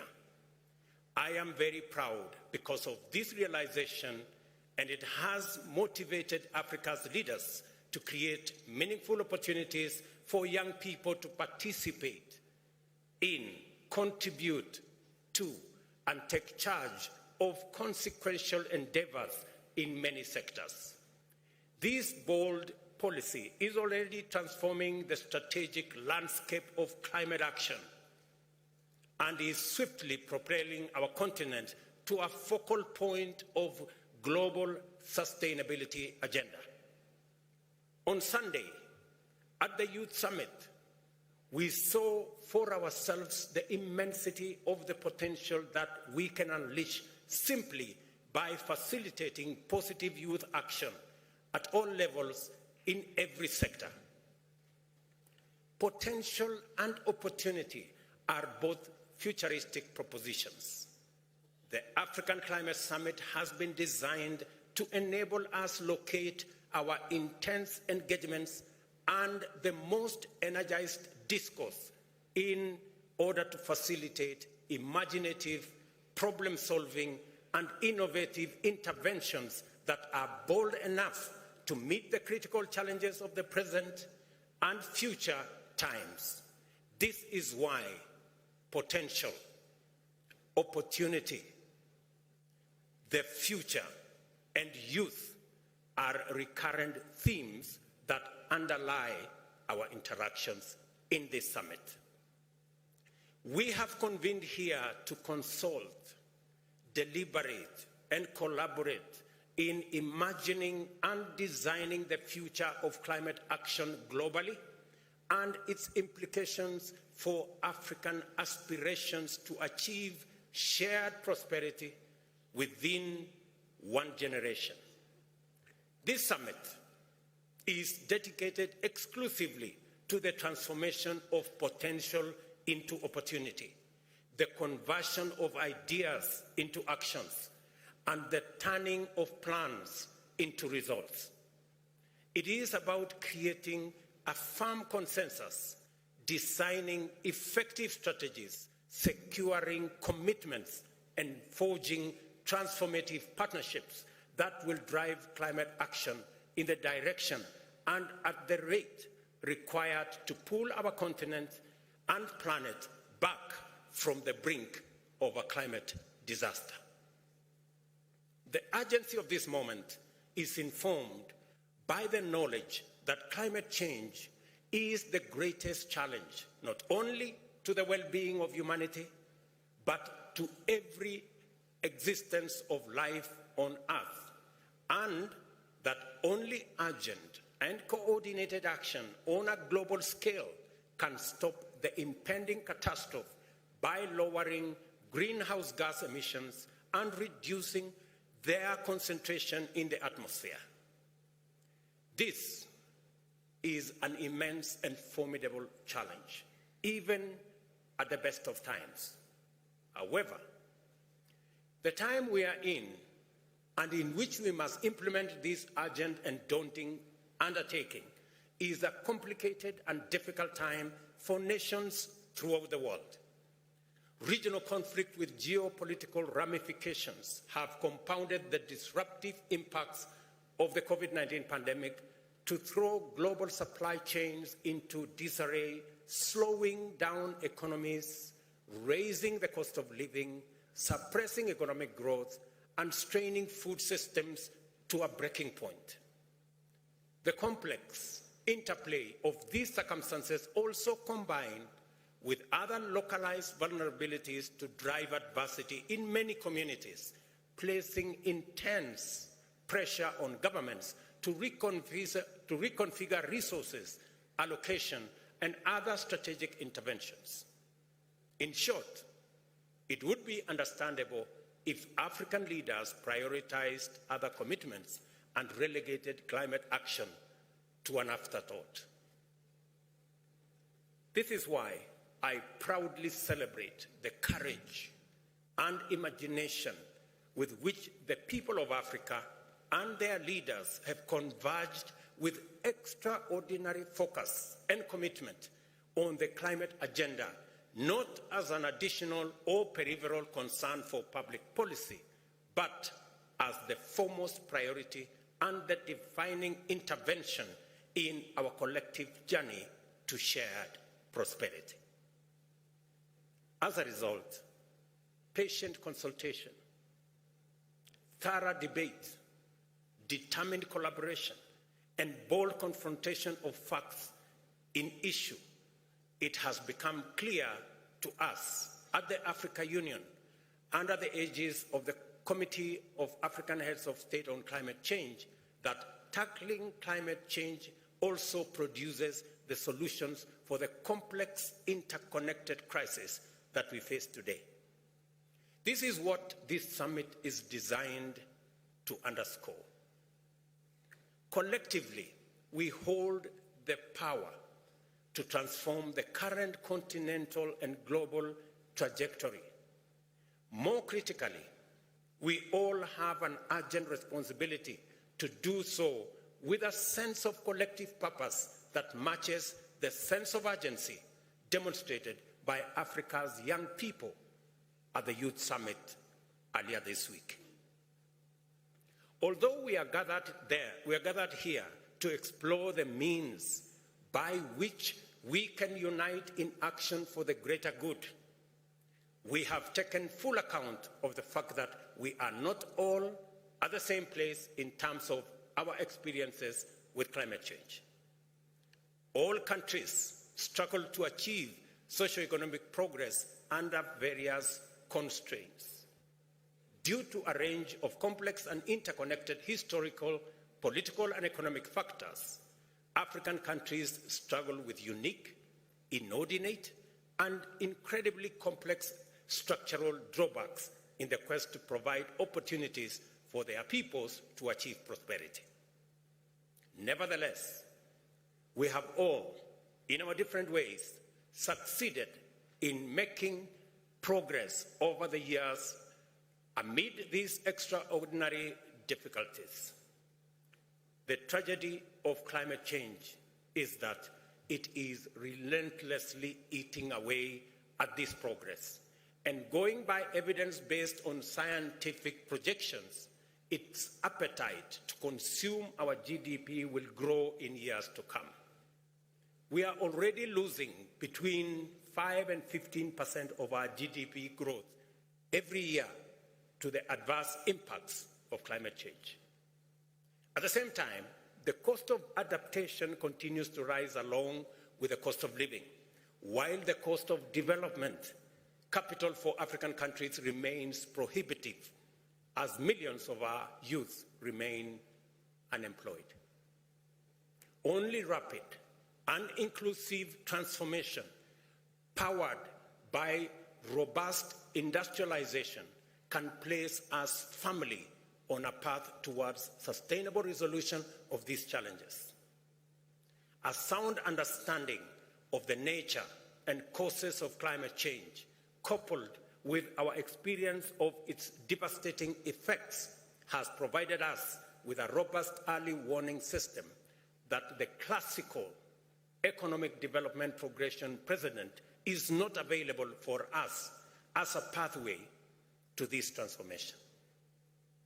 As Africans, we are strongly persuaded that not only is it urgent for us to execute an audacious leapfrogging of the traditional developmental pathway to industrialization, but urgent ecological imperatives also dictate that we must go green first before industrializing, and not vice versa, like the advanced industrial economies had the luxury to do.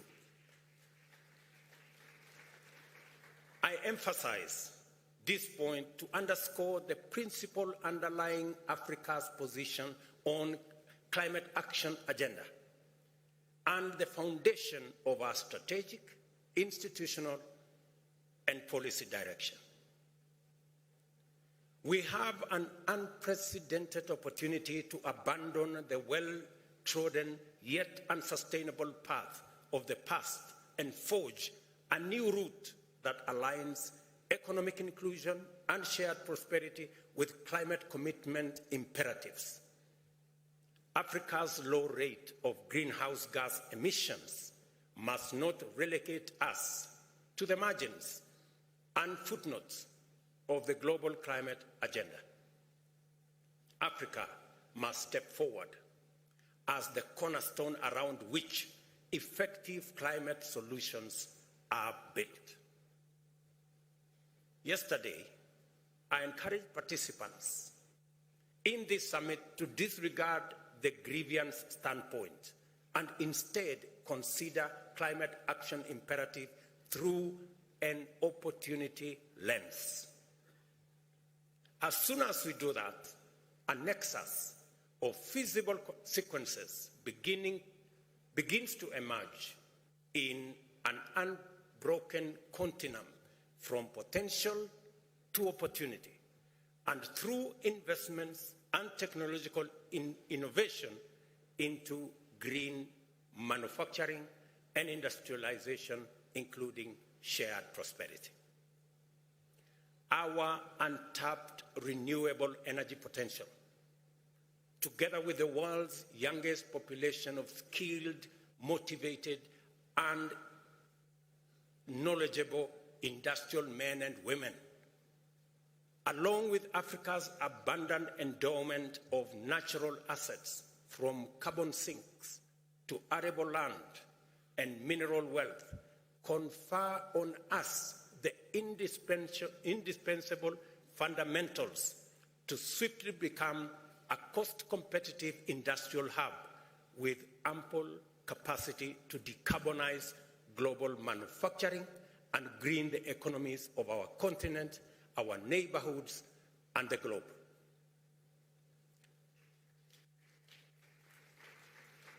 It is good for us to be open about the need to confront a couple of basic truths.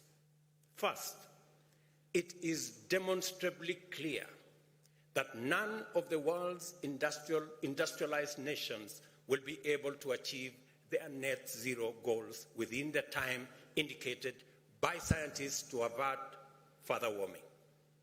Secondly, unlocking Africa's potential to undertake economic transformation along a green trajectory is the most feasible, just, and efficient way to attain a net zero world by 2050. With those two combined, Africa's capacity to limit its own emissions is the clearest pathway to enable the world to achieve its climate action targets. Africa's opportunity is a global opportunity and a chance for humanity to redeem its intergenerational legacy. Scientific experts have consistently demonstrated, from analyzing available evidence and making projections, that these can be achieved while generating jobs in their millions, creating enormous investment opportunities, and catalyzing unprecedented economic growth. Under a proper green growth paradigm, climate action also serves as a robust engine for poverty reduction, employment and wealth creation, and economic transformation. By definition, effective climate action must entail technological leapfrogging to disrupt and invent the industrial development pathway and go green fast. It must also involve effective decarbonization of global production and supply chains and deliberate efforts to remove carbon from the atmosphere at scale. Understood this way, green growth aligns perfectly with opportunity-oriented perspectives of climate change, which presents Africa with its most important means of achieving stability, prosperity, and development beyond middle-income industrial status. To achieve green growth, we in Africa have committed to move with speed and under various effective frameworks to develop the necessary instruments, institutions, policies, and strategies through which we shall design and implement incentives that will accelerate the delivery of priority actions. We shall also support our youth, especially those in enterprise, to enable innovation and deliver localized solutions for the benefit of our communities and at the same time attract other African and international investors to finance climate action. Every step of this journey will require partnership that facilitate collaboration and multilateral collective action to achieve just development financing mechanisms, deliver equitable access to markets for Africa's green products and services, and a just regime that provides liquidity, debt relief, and affordable investment capital everywhere on the continent at scale. We are all connected to our common humanity and a shared stake in the vitality and livability of our planet. We are also bound firmly by the fact that Earth is all we have, that we have no other home, and that no alternative planet to resort to when things burn here. The most salient implication of this knowledge is that we cannot approach climate action and human development from a disconnected or adversarial standpoint. We cannot pursue climate action through insular, solitary policies. Global warming cannot be mitigated by air conditioning our little pockets and corners of the world. Prosperity cannot and must not be pursued in a zero-sum, exclusive fashion because the resulting injustice and inequality are the drivers of inequity, poverty, conflict, and activities that threaten biodiversity and encourage pollution. We are all interconnected. That is a statement of fact. And this existential moment provides us with a unique opportunity to reconnect with our shared humanity.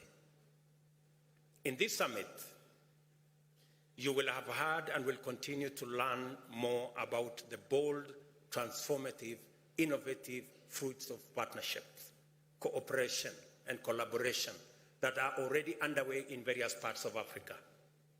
I invite you to pay close attention to as many of these cases as possible, and assure you that you will be surprised, challenged, and inspired by the many wonderful demonstrations of bold initiatives in the face of many opportunities. That is the essence of this summit. It is an orientation, and in fact, an orientation run designed to familiarize us with our journey into the future, driven by African solutions, powered by African resources, and anchored on African opportunities. The collaboration I have in mind must be bold in ambition, broad in scope for their vision, deep in terms of diversity of their stakeholders, and long in terms of their geographical reach. An impressive example that I have had opportunity to interact with is the Global Center for Adaptation, an organization based in Rotterdam in the Netherlands, whose constitution is an appealing emblem of our aspiration from the aspirational design of its global headquarters and futuristic regional headquarters in Nairobi, comprising green walls and roofs as well as rain gardens, to the collaborative culture of its staff. Unsurprisingly, the center is intended to inspire the world to thrive with nature instead of pursuing the dangerous course of seeking to thrive at the expense of nature. The center spearheads the Africa Adaptation Acceleration Program, a focal point collaboration with the University of Nairobi, Africa Development Bank, and the Africa Union Commission as part of the continent's response to the climate crisis. I am delighted to announce that as an outcome of this summit today, Kenya will host the GCA Africa headquarters here in Nairobi. Ladies and gentlemen, it has taken tremendous courage, effort, and determination to leave behind us the old continent that was historically profiled with intense negativity. The Africa whose people neither are there to be seen or heard has summoned the confidence and readiness to confront hard facts, engage truthfully, and forge a common position on critical issues that project a new, bold, radically transformative voice into the global discourse. And let me say here that we have discussed potential. And it is true, we need to have a conversation about Africa's potential. Why? Because we have been profiled negatively. The continent of disease, war, poverty. But we are stepping forward to say, look here, Africa is the continent with 60% of the world's renewable energy assets.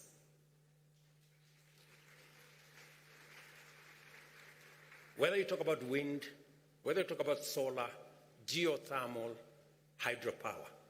Number two, we're saying Africa is the continent that has 40% of the world's critical minerals for energy transition, whether you talk about nickel, cobalt, lithium, manganese. This is where those reserves are. Number three, this is the continent, the youngest continent with a median age of 19. 25% of the world's population will be living in this continent by 2050. We will have 40% of the world's workforce by 2100.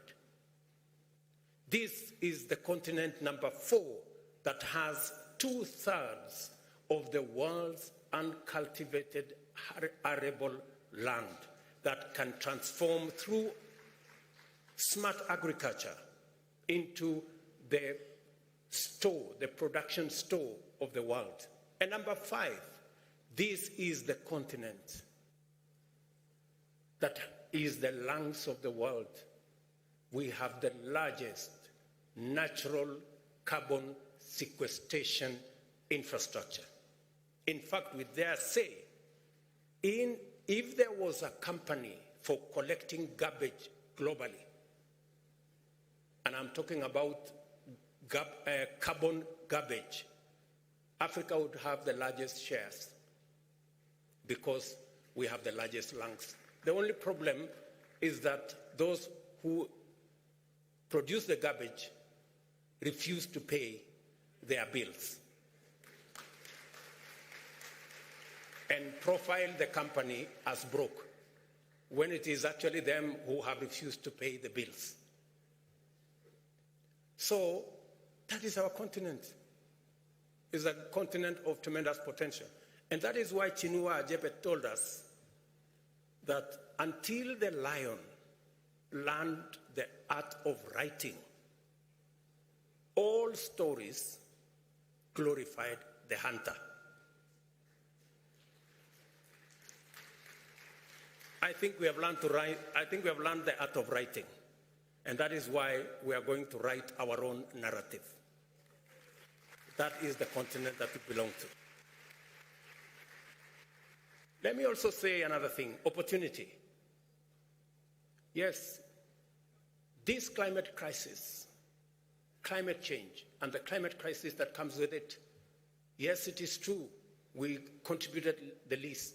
Yes, it is also true, we are suffering the most. But in this crisis is Africa's opportunity. And that is what we want to focus on. Africa's opportunity to unlock the tremendous resources that we have for green energy transition. And we must exploit this opportunity. And number three, so that I conclude, is that this is the continent that has the highest investment potential. We are only limited by two things. Number one, we are limited, as I said earlier in my statement, by high interest rates for development capital. Many of our countries, and we are here and they say figures don't lie, 9 countries are already in debt distress in our continent, over the cliff. 13 countries are classified as high risk, and another 17 countries are classified as moderate risk. And the biggest contributor to debt distress in our continent is high interest rates. We pay 5 times more than others, meaning that in fact the architecture is set up in a manner that if you borrow, it will be difficult for you to pay. And that is why we need a conversation, and a very candid conversation, and we are saying this in all honesty, around how do we get concessional funding? How do we pay as much as others are paying? How do we get Africa away from paying 5 times more? And I asked in this gathering, we're not asking to be favored. We're not asking to be treated differently. We want a fair financial system that treats everybody equally. Ladies and gentlemen, that is not too much to ask. A fair international financial architecture is not a fair proposition or an unfair proposition to make. Number two, many of our countries are headed into debt distress because of climate change. Let's be honest, we are suffering the most, whether it is in the Sahel with drought, whether it is in the Horn of Africa with drought, whether it is in South Africa and the southern part of our continent with cyclones, and we are saying the suffering is across the globe, but we carry the biggest brunt. I'll contextualize this. And because of climate change, we are forced to divert resources that are meant for economic growth into dealing with the effects of climate change. I will contextualize this. In Kenya, we lost 2.5 million heads of livestock in northern part of Kenya. Combined with Ethiopia and Somalia and Djibouti, we lost 9.5 million heads of livestock. So what did I have to do in Kenya? So in Kenya, I've had to increase resources meant for school feeding from 1.5 million children in school, under school feeding. We've had to scale up this year to 4 million kids in school to be put under school feeding, and we've had to rearrange the budget to provide for that. So when we say climate change is destroying our economies, we are not making statements. We are making statements of fact.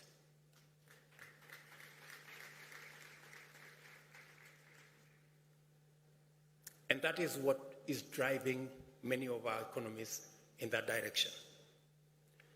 And let me contextualize this further. When I was first elected as a member of parliament in a rural constituency in Kenya, I represented a community that is so proud that they think debt is not a good thing. They are risk averse and very debt averse. So, to try and encourage the community that time, then there was this phrase, and I want to say it in the indigenous community. There was a phrase that Kaigai Kobarin Besen Kosir Kobarin Panan. I will explain to you what that means. There is Besen and there is Panan. Besen is death. Panan is poverty. So it is said in this community, if you must die, it is better to die of death than to die of poverty. Because you are dying anyway. So it's... And so, to contextualize that into this debate, we don't want to die in this continent. We don't want to die of death, but we also don't want to die of poverty. That is why we must have a conversation around multilateral development banks and concessional financing and how we can finance our economies using resources that do not punish us.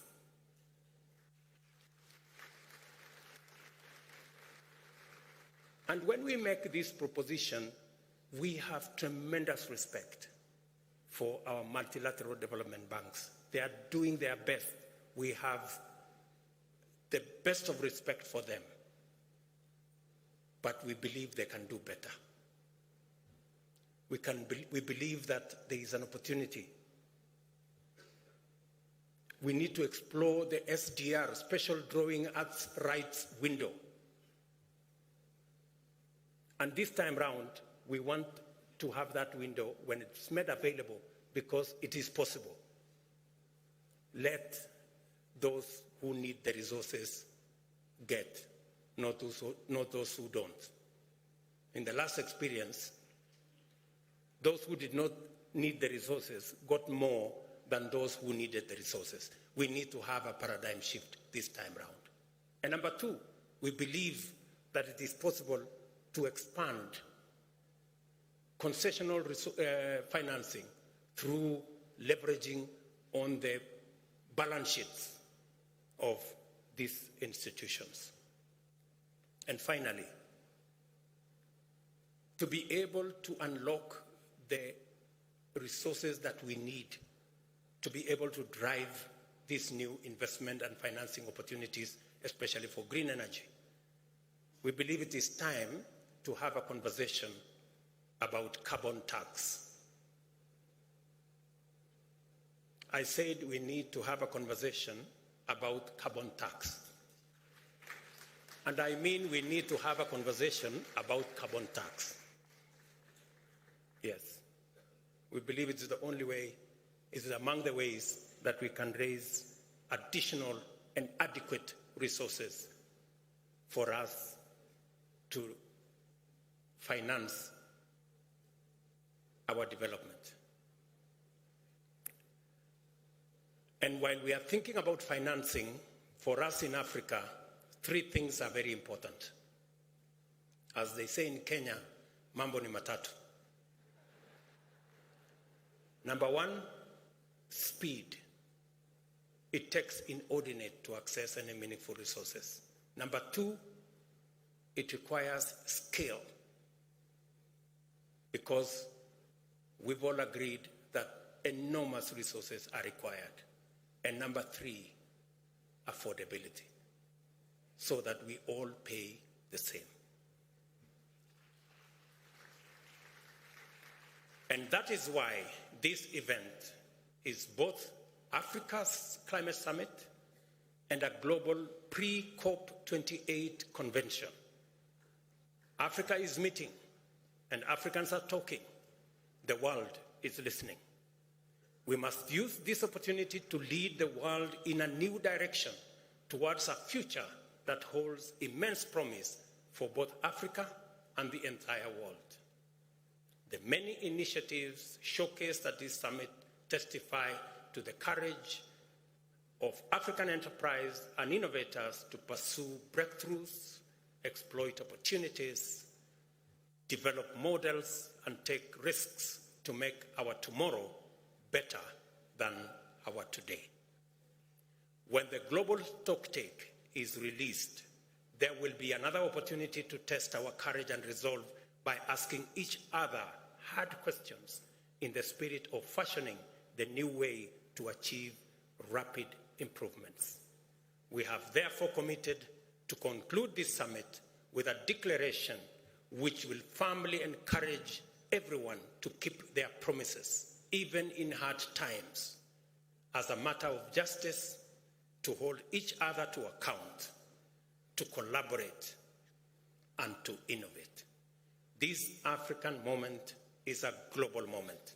We are in word and deed full stakeholders in this global journey and its primary navigators at this stage. I urge everyone at this summit to exercise bold leadership and contribute to our efforts to reconfigure global markets and international institutions around African aspirations and strategic goals.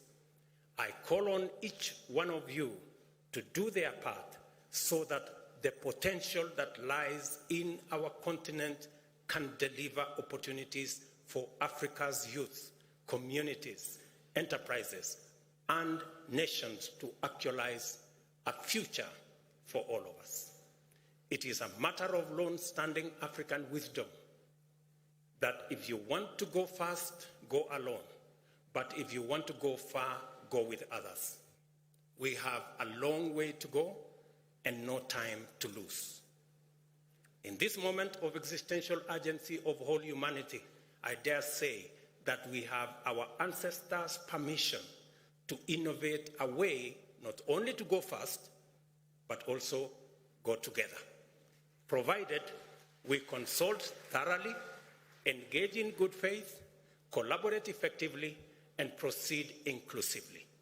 This is an emergency, and we must undertake climate action and green growth with this understanding. I thank you. God bless you. God bless Africa. Asante sana.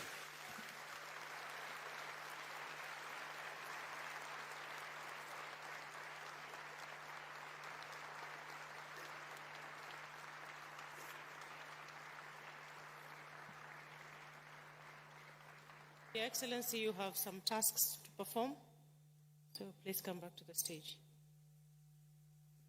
I have been requested to ask the climate envoy from America, who is scheduled to take a flight, to take a few moments and come and speak to us. My good brother John Kerry is somewhere in this audience. Welcome, because he also has a declaration to make and an announcement to make. Welcome, John.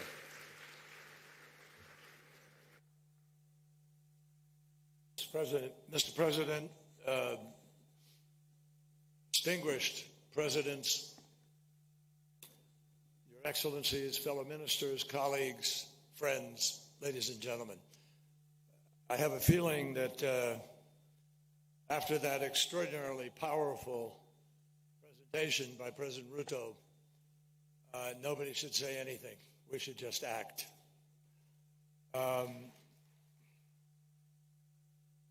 Maybe I should start by just saying jumbo. It works. Mr.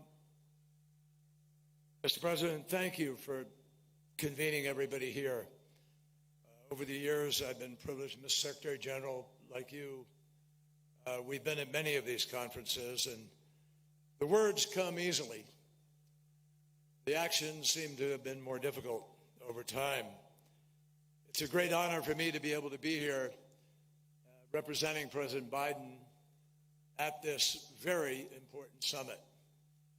And I want you to know, as I listened, and as you listened, I could feel this room, something is happening. This is different. I feel that. This is different.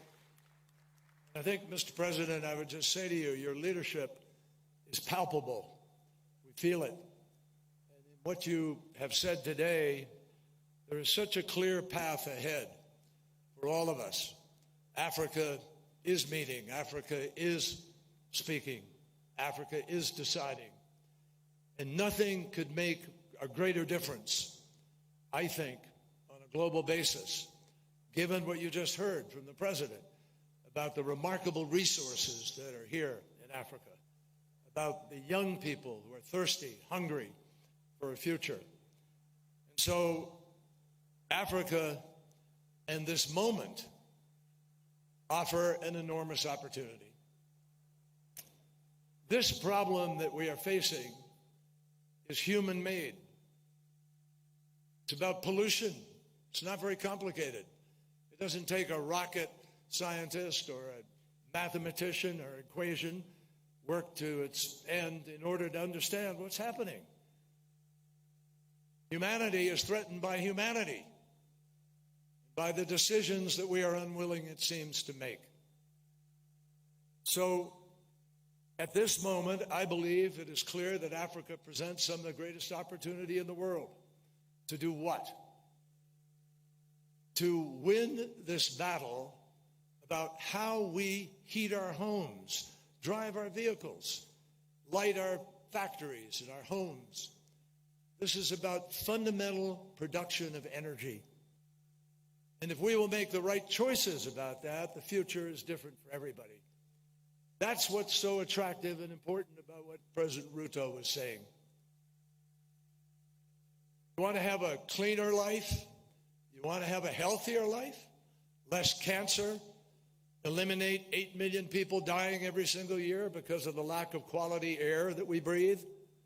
All of that comes from the unabated burning of fossil fuel. And it is challenging, if not threatening, our very planet that we all live on. So, 20 countries produce 80% of all the emissions. Mine is one of them. 20 countries. And it is critical for all of those 20 countries to immediately take steps to get on the path to the Paris Agreement, to align, to have the ability to keep 1.5 degrees alive. That will only happen if those 20 countries take the lead and make it happen. The crisis now is also, if justice is to mean anything, it certainly has to mean that if there's going to be a transition, everybody has to be able to share in the benefits of that transition. And right now, it is clear that you can't talk about a just transition, when some people, there's no transition at all. Or when some people, there is acute, unfair debt that swallows and drowns the choices that those countries have to make. My friends, adaptation, which wasn't on the front burner in the early years that we've been working at this, but it is now, and it should be, for the simple reason that without adequate adaptation, we don't make it. That's the predicament that we've created for ourselves for where we are now. So adaptation is critical, and the damage, Mother Nature is telling us on a weekly, daily basis. Every 18 days, we have a $1 billion climate event somewhere on this planet. So adaptation is critical. President Biden has now launched a program called Prepare, the President's Emergency Program for Adaptation. And he has committed that we are going to help at least 500 million people in developing countries, especially in Africa, to be able to adapt to the worst impacts of this crisis. He has committed the United States to work alongside African nations to lead the way in adapting to and managing the impacts of the climate crisis. And as part of Prepare, he is providing, or will fight with the Congress and guarantee that we will provide $3 billion annually for adaptation for the $12 billion program that he believes is essential in order to be able to do our part to adapt to this challenge. It is why we are working with partners on the Transitional Committee this year to design an effective fund to help vulnerable developing countries respond to loss and damage. And it is why last year in Sharm el-Sheikh, the President decided that the United States needed to try to accelerate that process, and we joined with our friends in Europe and elsewhere to say that no, it's not adequate to do that over a 2-year period. We need to close out and understand where we're going with the Loss and Damage Fund in 1 year, this year, when we all meet in Dubai. So, in addition, as part of implementing PREPARE, I'm pleased to announce today also we're going to provide an additional $30 million for climate-resilient food security efforts across Africa. First, $20 million to the Africa Adaptation Initiative for the Food Security Accelerator, and that will invest in agricultural businesses and help them create their own independent climate-resilient supply chains. Second, $10 million will go to the Climate Resilient Adaptation Finance and Technology Transfer Facility to scale technologies so that we can advance adaptation efforts like cold chain storage, which would help maintain the quality and the safety of food from the farm all the way to the homes of people in the world. We've learned that adaptation saves lives, creates jobs, and obviously it's just plain old common sense. Roads and bridges that are built today can only spur growth and curb poverty if they're still standing tomorrow. So in many ways, we have learned Africa suffers to a great degree the worst impacts of the climate crisis. And it is essential that every country step up to help other nations, and particularly Africa at this point, in order to be able to adapt to the climate impacts. But at the same time, we also have to continue to mitigate, and I think you all understand that. Of the 20 most impacted countries in the world, 17 are in Africa. That tells the story. We all have a moral obligation. The rest of the world, and particularly the developed world, the world that has those 20 countries with the biggest economies, we have a fundamental imperative for all of us to get this job done. Ladies and gentlemen, I am personally convinced we are going to get to a low-carbon, no-carbon economy. I see incredible things happening around the world.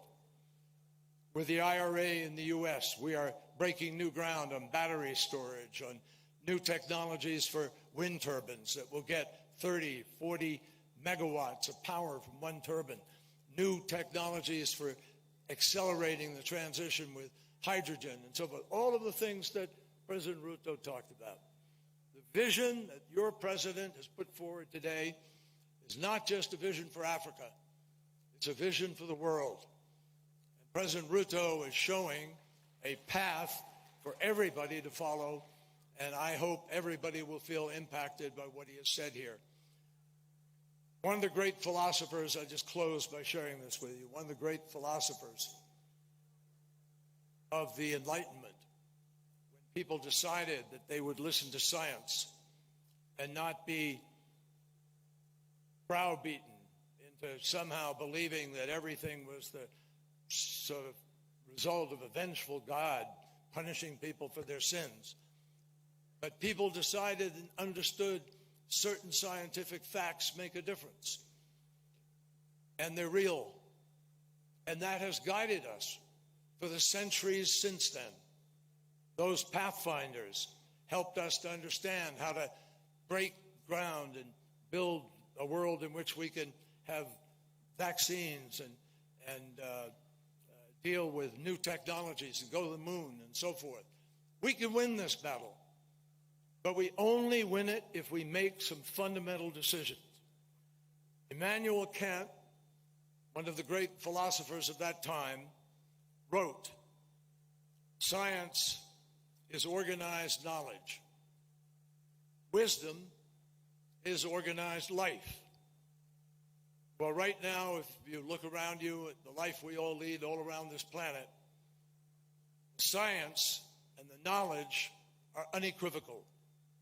All that is left for us is to summon the wisdom to organize the world to do what we know we have to do. That's the vision that I heard from President Ruto, and that is the vision that I'm convinced will come out of this week of great effort at this summit, which can help to prepare for a groundbreaking COP at which we do the job people are asking us to do. Thank you very much.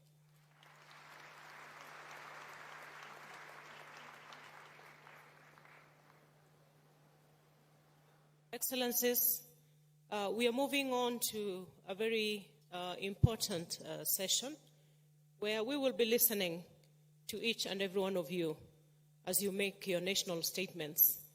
But a few minutes before that, I want to usher in Zain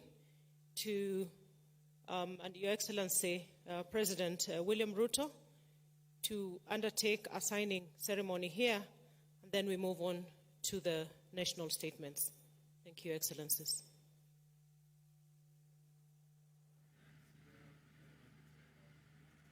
Thank you very much, Excellencies, distinguished guests, ladies and gentlemen. This is a very significant moment in the Africa Climate Summit. We are going to start this green revolution together and launch right now Kenya's green hydrogen strategy. I would like to request our leaders to step forward and sign off this important strategy. I'd like to invite Thomas Ostros, the Vice President of the European Investment Bank, Dr. Barbel Koffler, Parliamentary State Secretary of Germany, Her Excellency Ursula von der Leyen, President of the European Commission, and His Excellency William Ruto, President of the Republic of Kenya. Please do come onto the stage. We have a symbol here on the stage that will be representing this agreement. And so we're going to ask all four of our leaders here to take one of the pens that you'll be given and sign this very important moment. And just for context, as we get set up over there, over 93% of Kenya's electricity comes from renewable energy sources, with a drive to reach 100% by 2030. I would like to invite also on the stage European Union ministers to come and stand behind our party here, as well as Mr. Davis Chirchir, Cabinet Secretary for Energy and Petroleum, and we can take a group photo of this extremely important moment as we launch Kenya's green hydrogen strategy. Green hydrogen plays a very central role in Kenya's green energy transformation. I mean, it really is going to offer a very significant potential to produce local green fertilizer and drive emissions-free transportation fuels. So this is a critical moment as we all gather here and take a photograph and really document and understand that this is a key step in reaching this ambition. And as the signing takes place, congratulations, everyone. A round of applause.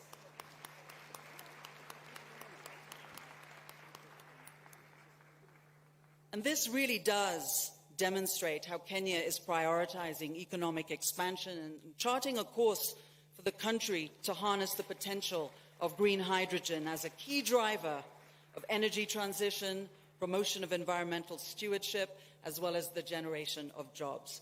Thank you so much, Excellencies, for this very critical moment and for launching the green hydrogen strategy. I'd like to invite Mike Gitonga to take over, the head of protocol. Thank you very much, Zain. And distinguished guests, Your Excellencies, ladies and gentlemen, we are now going to have a short interlude of music as we set up the stage in preparation for the statements that are going to be made immediately after. So I'll request that we have the stage set up for the next session that we're going to have. We'll have a short interlude of music, then we'll have the statements to follow shortly after. Thank you. But of the solution, we are but of the solution. I am but of the solution. You are but of the solution. Africa, rise, rise.